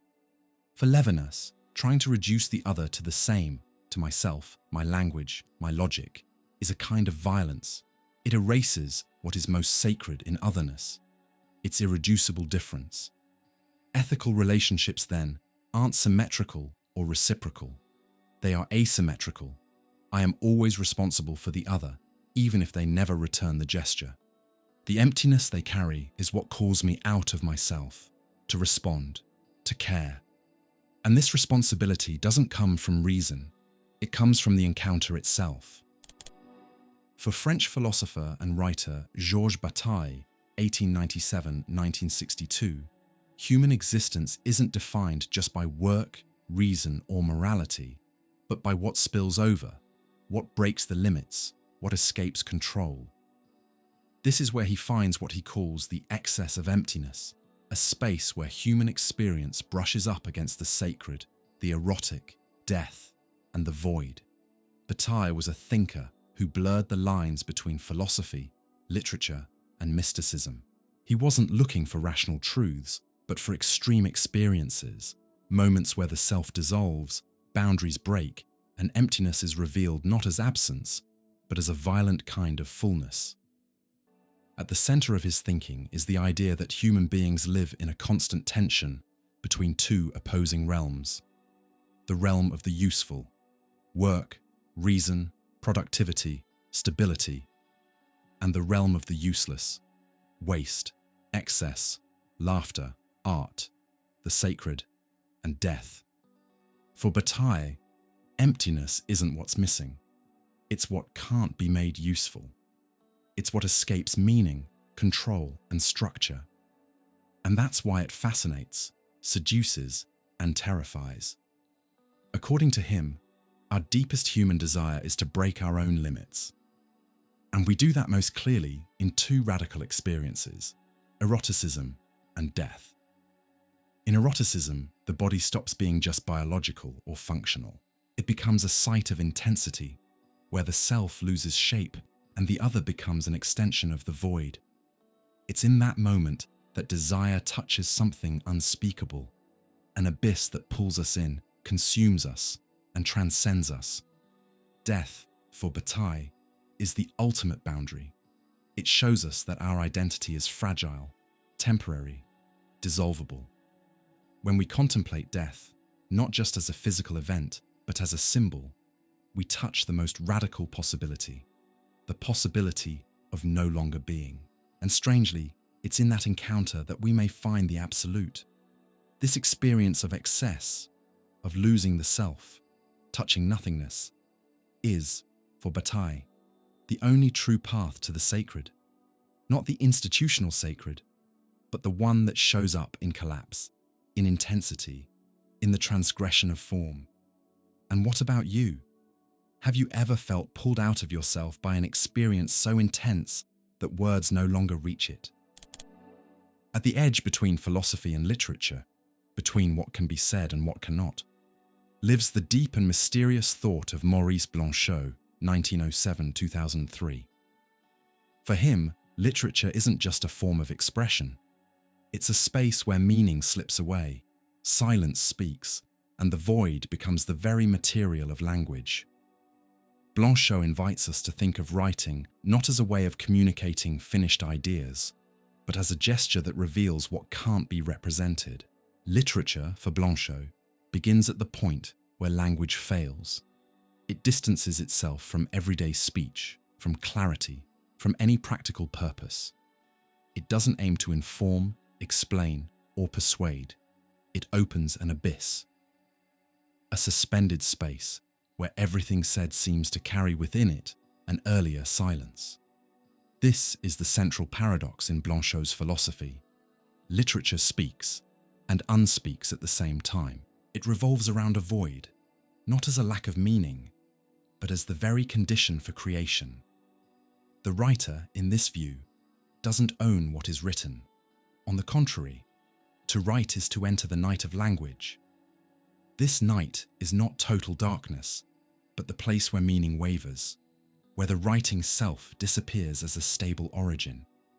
Writing, then, is not an expression of ego, but the vanishing of the ego before the impersonal force of language. In this context, the void is the very ground of literature. It's what allows a text to remain ambiguous, open, endlessly interpretable. It's what stops the work from locking into a single meaning and instead turns it into a space of waiting, listening, and echo. In the space of literature, Blanchot says that literature is moved by something that withdraws even as it offers itself. It points to a presence that never fully arrives. And in the space between what is said and what escapes, that's where literature breathes. Silence here doesn't mean muteness. It's the vibration of the unsaid. What the text leaves out can be more powerful than what it states. This idea turns the reader into an active participant, not just in understanding the text, but in experiencing its emptiness. Reading, then, is not just decoding, it's also listening to the silence that language carries. In the 20th century, philosophy reached a breaking point. The belief in universal truths and total explanations of reality began to collapse. It's in this context that Jean-François Lyotard, 1924 to 1998, emerges as one of the main voices of what we call the postmodern condition. According to Lyotard, we now live in an age of deep skepticism toward meta-narratives, and this reveals a profound void at the heart of meaning itself. But what exactly are meta-narratives? They're the big stories, philosophical, religious, political, or scientific, that claim to explain everything. Examples include the Enlightenment, with its belief in reason and progress, Marxism, with its promise of historical liberation, modern science with its claim to objectivity and neutrality. These grand narratives try to give life a unified meaning, to define what's true, just, beautiful, and real. In his 1979 book, The Postmodern Condition, Lyotard argues that these big stories no longer hold power. The modern world no longer believes in all-encompassing answers. We now live in an age of fragmentation, of multiple voices, local ideas, and partial knowledges. This shift marks the beginning of what Lyotard calls postmodernity, not as a historical period, but as a new way of thinking and feeling. In this world, there is no longer a central truth. Knowledge is plural. Each kind of discourse plays by its own rules, and attempts to force total meaning seem authoritarian and suspect. The void that appears is not the absence of meaning, but the absence of a single meaning that works for everyone. There's no absolute ground, just temporary foundations. No universal voice, only many voices, often in tension. Lyotard sees this not as decay, but as freedom. The end of meta-narratives opens the door to diversity, difference, local knowledge, and marginalized voices. But he also offers a warning. The collapse of grand narratives is not comforting. It leaves us in a world without guarantees, without final promises, without destiny. That's the cost of freedom and of uncertainty. In art, science, and politics, this condition shows up as a crisis of legitimacy. Who gets to decide what's valid? Where does truth come from if there's no longer one central source? Now, knowledge is a language game. Each field with its own way of speaking and verifying. There's no longer the truth, only truths. And with them comes the understanding that the void left by the fall of total meaning doesn't have to be filled. It can be inhabited. For centuries, nothing was seen in philosophy as pure absence. Something that simply doesn't exist. Parmenides, for instance, claimed that what is not, and many thinkers tried to escape the terrifying idea of the void. But quantum physics, with its strange and paradoxical language, brings an idea that challenges both classical science and traditional philosophical categories. The void might be fertile. In other words, nothing, what should be total emptiness, seems to hold the potential for everything. At the heart of modern physics is the concept of the quantum vacuum. Unlike the absolute nothingness we imagine, the vacuum in physics isn't a complete lack of matter or energy. On the contrary, the vacuum is a state of minimum energy where virtual particles appear and vanish constantly, as if emptiness were bubbling with possibilities. These quantum fluctuations, spontaneous events where particles emerge from nothing and disappear in an instant, challenge our normal understanding of cause and effect. This has led some scientists and philosophers to propose a bold idea. Maybe quantum nothing isn't really the absence of being, but rather a field full of potential. In this view, the void isn't empty. It's powerful. Interestingly, this resonates with some Eastern philosophies, like Shunyata in Buddhism or the Tao as the origin of being. Both suggest that the void isn't a black hole of existence, but the space from which everything can arise. In quantum physics, this ontological vacuum might be the original matrix of the universe, where being emerges with no clear starting point. Even more striking, the Big Bang theory suggests that the entire known universe may have emerged from a highly unstable quantum vacuum. No matter, no time, no space. But was there something, a kind of nothing that pulses, vibrates, that generates reality? Philosophically, this leads to deep questions. If the void can generate being, then nothingness isn't absolute. And if existence can come from nothing, what does that say about us? Are we living in a universe born from absence, or one that was always full of possibility, even when it seemed empty? This fertile void doesn't solve all the mysteries, it deepens them. But it also frees us from a rigid view of reality. The world isn't a predictable machine. It's a dance of uncertainties, probabilities, and surprises. Every day, artificial intelligence gets more advanced. Algorithms learn, machines make decisions, systems talk, create, and mimic human language with impressive fluency. But at the core of this technological revolution, one question can't be answered by data alone. Does AI really think? Or is it just pretending to? Is it someone? Or just something that seems like someone? Philosophy, from Descartes to modern thinkers, has always wrestled with what it means to be conscious, to have a self, a subject. With AI, the question changes. Are we witnessing a new kind of being, or just an empty self, a simulation with no core? For many philosophers like John Searle, famous for the Chinese room argument, AI doesn't understand. It just follows programmed rules. So even if an AI can speak any language, tell jokes, write poems, or comfort a human, it has no real intention or awareness. In that sense, it's not truly a subject. It's a simulation of one. An empty shell, form without soul. This idea echoes the philosophy of Jean Baudrillard. As we saw earlier, simulations seem real, but they don't point to any true or authentic being. In AI, the I that answers, that chats, that interacts, doesn't feel, doesn't want, doesn't suffer, doesn't die. It's an ontological void, filled with statistical patterns. Still, this simulation raises disturbing questions.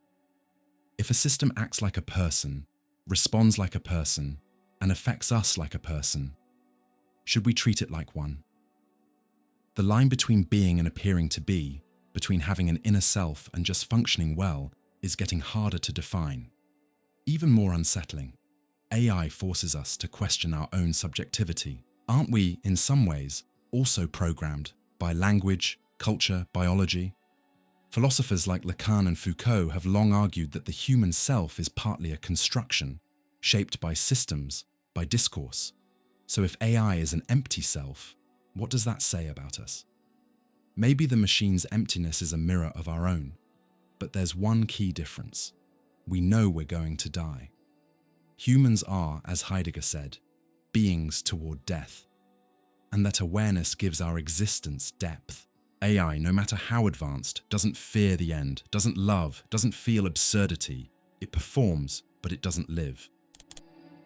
We live in a time when the environmental crisis is not just a scientific or political issue, it's spiritual and philosophical.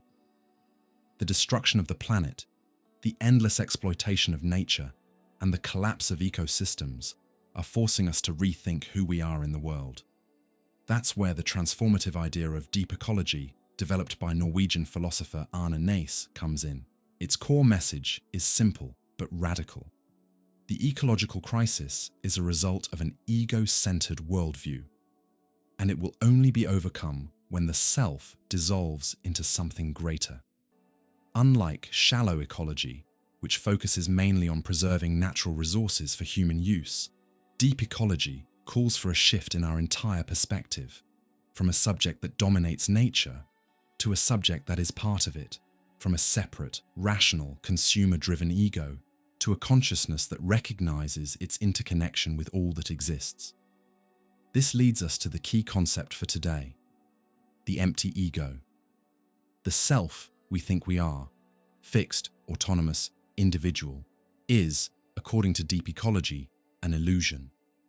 This separate identity is the product of an anthropocentric culture that has cut us off from the earth, from natural cycles, and from the deep time of the cosmos.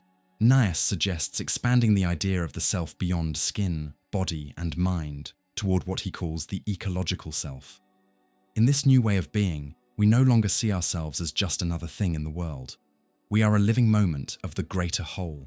There's no separation between the human and the non-human, between consciousness and matter, between life and the environment.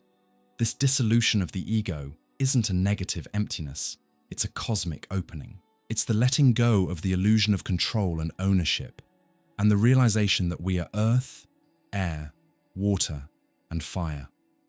We are the passing wind, the suffering animal, the breathing forest. This thinking deeply connects with Eastern spiritual traditions, like Buddhism, Taoism, and Hinduism, which also see the self as an empty construction. The emptiness of the ego, far from being a loss, is a return to what's real. It's understanding that identity doesn't need to be rigid to be meaningful. The ethics that come from this view are powerful. We don't protect nature because it serves us. We protect it because it is us. To destroy the earth is to destroy ourselves. To care for it is to care for who we truly are. In the middle of suffering, routine, modern chaos, and even technological progress, many of us have felt a kind of emptiness that isn't physical or material. It's an inner void, hard to describe, but impossible to ignore. It's the feeling that even though we have comfort, information, and freedom, something essential is still missing: meaning. This is the silent pain that psychiatrist and philosopher Viktor Frankl called existential vacuum. Frankl, a survivor of Nazi concentration camps, didn't just study human suffering, he lived it to the bone. In his most famous book, Man's Search for Meaning, he describes how even in the harshest conditions, the one thing that keeps a human being going is the ability to find meaning in life. For Frankl, we don't suffer from a lack of external answers. We suffer from a lack of inner purpose. Unlike psychological approaches that focus on pleasure, Freud, or power, Adler, Frankl proposed logotherapy, a form of therapy based on the search for meaning. He believed that people can endure almost any how if they have a strong enough why. But when that why disappears, the void takes over. This void isn't just emotional discomfort, it's existential. It's not about clinical depression or temporary sadness. It's a deep feeling of disconnection, of losing one's orientation in life. Frankl observed that in modern times, with the decline of religious belief, the breakdown of rigid social structures, and the weakening of community ties, many people began to feel an inner hole that no amount of material success could fill. But according to him, this void is actually a call to personal responsibility. Each person is invited to discover the unique meaning of their own life. And that meaning isn't handed to us. It has to be found. There are no universal formulas. Meaning might be found in work, in love, in art, in overcoming pain. What matters is that it's real, lived, and personal.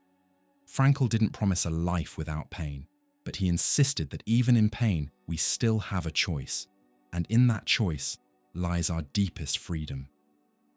So the inner void isn't just a sign of crisis, it's also a doorway. A space where, instead of falling into nihilism, we can build something meaningful.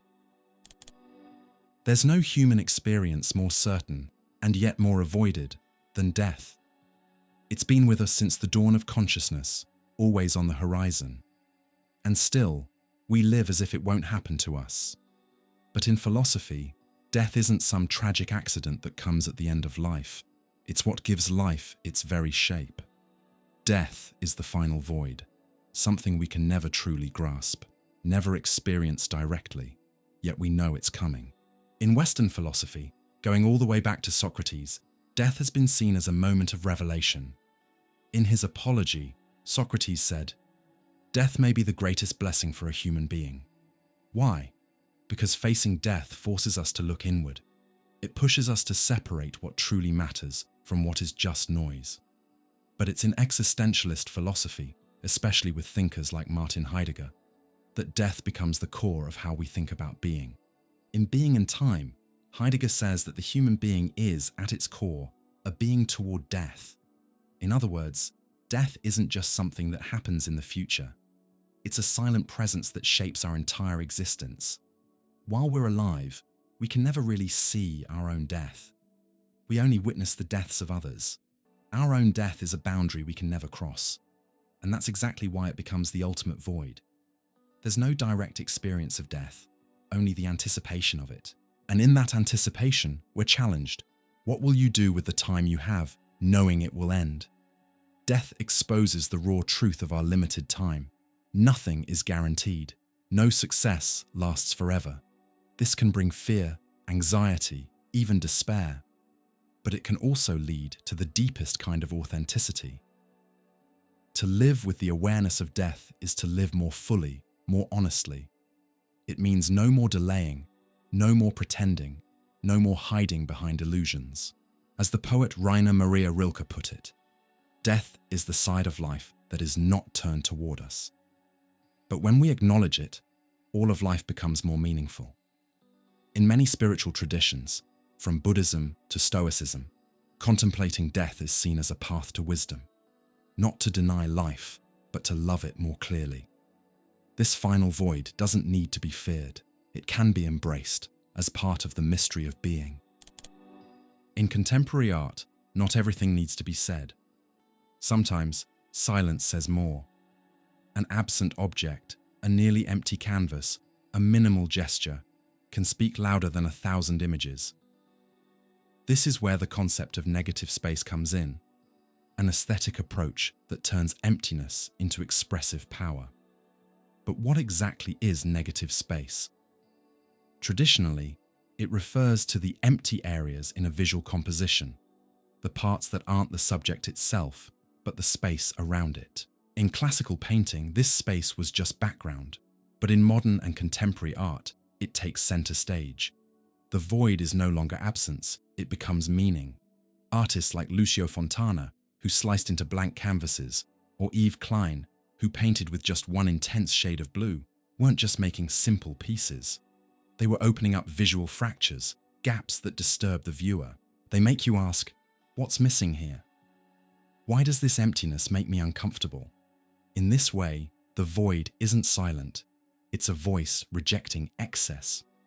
In a world overloaded with images, ads, noise, and consumerism, contemporary art pushes back with reduction, refusal, and stillness. Negative space becomes a form of resistance.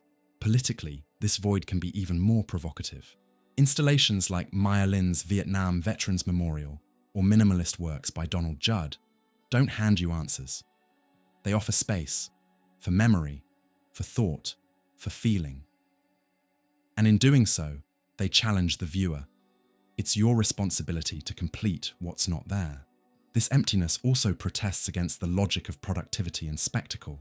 In digital art, performance, and conceptual pieces, We often see works that intentionally don't show everything, that aren't meant to please, that aren't made to sell. It's art saying, not everything should be explained, not everything should be shown. This use of negative space also connects to spiritual and philosophical traditions, like Zen Buddhism, where emptiness is fullness, or the work of Maurice Blanchot, who saw silence and absence as the essence of literature and art. The aesthetic of the void isn't about lacking, it's about depth. It's the refusal to give in to noise. It's an invitation to pause, to listen, to step outside the automatic. When we think of political power, we often picture a throne, a chair, a central figure, the king, the ruler, the supreme leader. Power has historically been tied to a concrete, visible presence, almost sacred. But the French philosopher Claude Lefort, 1924-2010, offers a radical break from this tradition. In a democracy, power isn't embodied in any one person. It exists as an empty space. In his work, The Democratic Invention, Lefort argues that the true modern transformation wasn't just the fall of absolute monarchies, but a shift in the symbolic nature of power itself. In an absolutist regime, the king was the physical body of power. He didn't just govern, he was the state. As Louis XIV famously said, "I am the state." Democracy, on the other hand, dissolves that fusion between power and the body of the ruler. Power still exists, but it doesn't belong to anyone. It becomes a vacant seat, temporarily occupied by representatives who can be questioned, replaced, or removed. This emptiness isn't a weakness. On the contrary, it's the very condition that makes political freedom possible. When power isn't fixed in one person, it becomes open to debate, to disagreement, to change. And that's what gives democracy its energy and resilience. Still, this void of authority can also be deeply unsettling. There's always a desire to fill that space with a strong figure, a clear voice, a sense of certainty.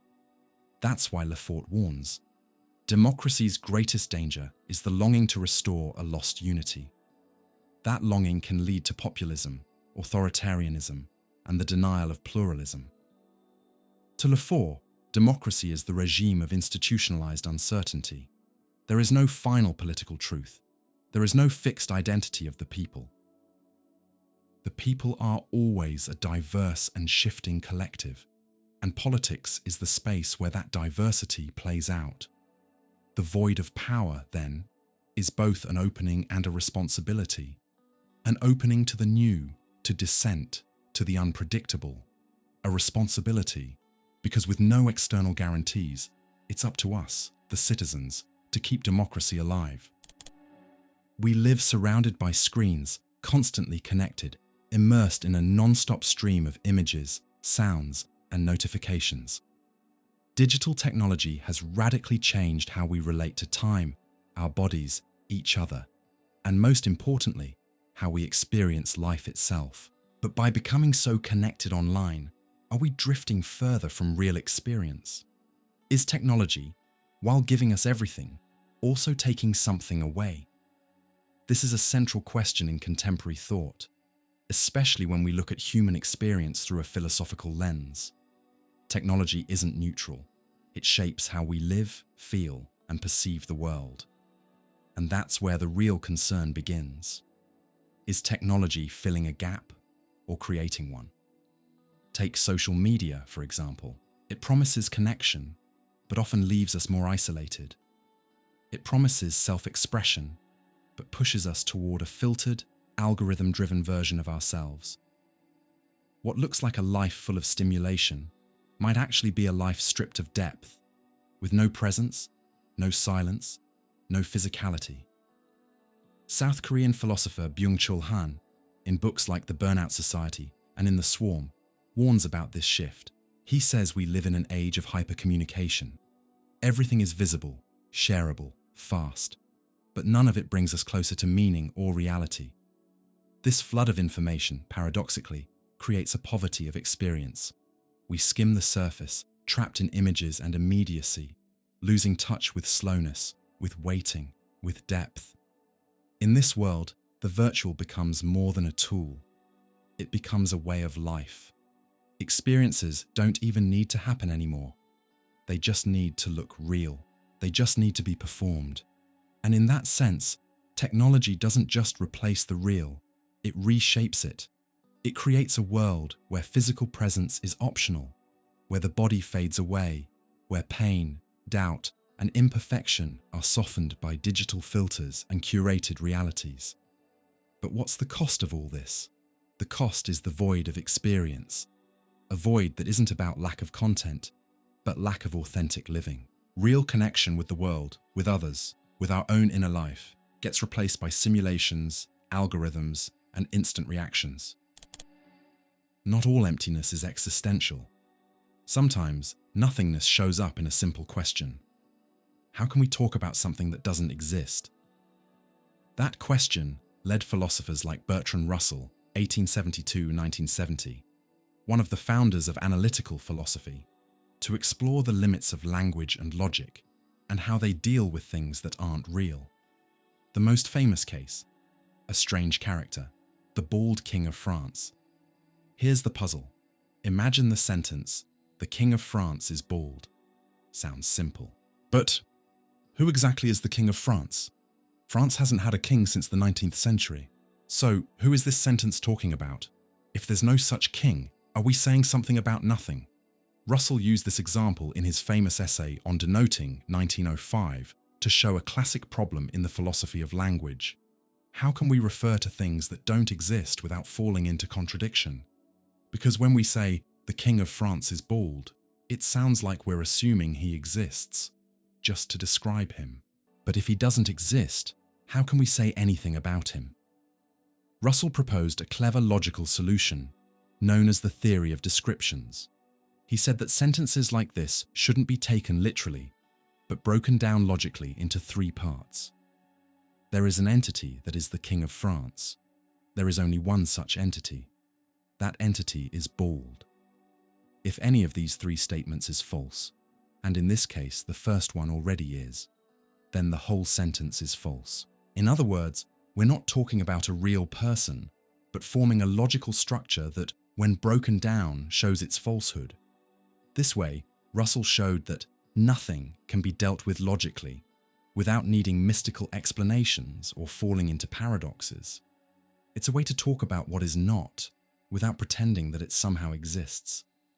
This approach had a huge impact on 20th century philosophy. It influenced thinkers like Ludwig Wittgenstein, Frege, Quine, and the entire Anglo-American analytical tradition, which aims for clarity, logical rigor, and precise analysis of language. But there's also a critique.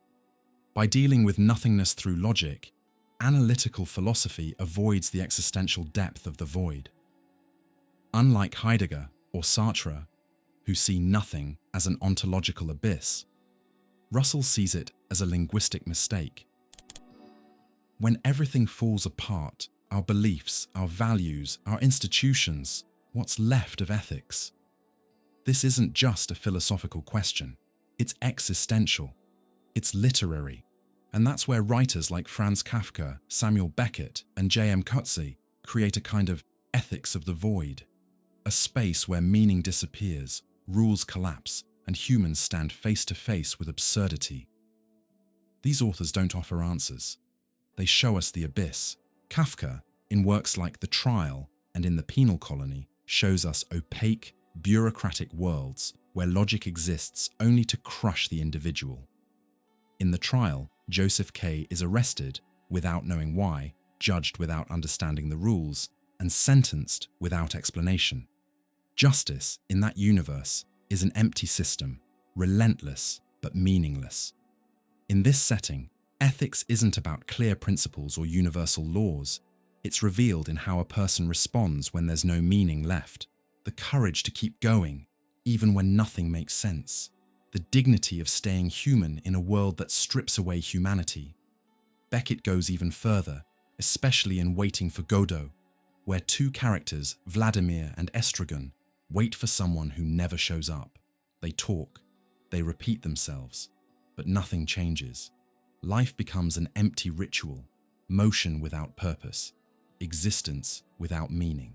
And yet, even in this desert of meaning, a fragile kind of ethics remains. The care for one another, the stubborn choice to stay, the quiet bond between friends, even when God, or Godot, never comes. It's as if Beckett is saying, we may have no answers, but we still have each other. Then there's Coetzee, the South African writer and Nobel laureate, who deepens this exploration in novels like Disgrace and Waiting for the Barbarians. His stories show characters facing complex moral situations where traditional ideas of right and wrong no longer hold up. There's guilt without redemption, regret without resolution, pain without justice. In Disgrace, the main character David Lurie watches his life fall apart after a sexual scandal. But the novel isn't a moral lesson. It's a dive into the ethical emptiness of post-colonial reality, where power clashes with vulnerability. Coetzee forces us to live in that void, to feel the discomfort of an ethics that doesn't offer redemption or comfort. This ethics of the void isn't nihilism, it's resilience. It's the recognition that even without certainty, we're still responsible. And that responsibility shows up in care, in listening, in presence. If you've made it this far, thank you so much. Reflecting on the void, on nothingness, on meaning, or the lack of it, isn't easy. But it's essential for anyone trying to live with more awareness. Philosophy, art, and literature don't give us ready-made answers, but they do help us ask the right questions. And it's in that space of uncertainty that something powerful can begin to grow. The chance to build your own path with clarity and presence. If this video got you thinking, hit the like button right now. It helps us reach more people and keeps us going with deep, high-quality content. Drop a comment below. Which of these ideas struck you the most? Let's keep this conversation going. Your insight might be exactly what someone else needs to hear. And if you know someone who's also searching for meaning, share this video. It might be exactly what they needed today. Make sure to subscribe to the channel and turn on notifications so you won't miss the next episodes of our philosophical journey. There's so much more to come. Reflections on existence, freedom, time, suffering, beauty, love. All with depth, clarity, and soul. And of course, stick around and watch the next videos. This channel is a space for those who aren't afraid to think, feel, and question. See you in the next video.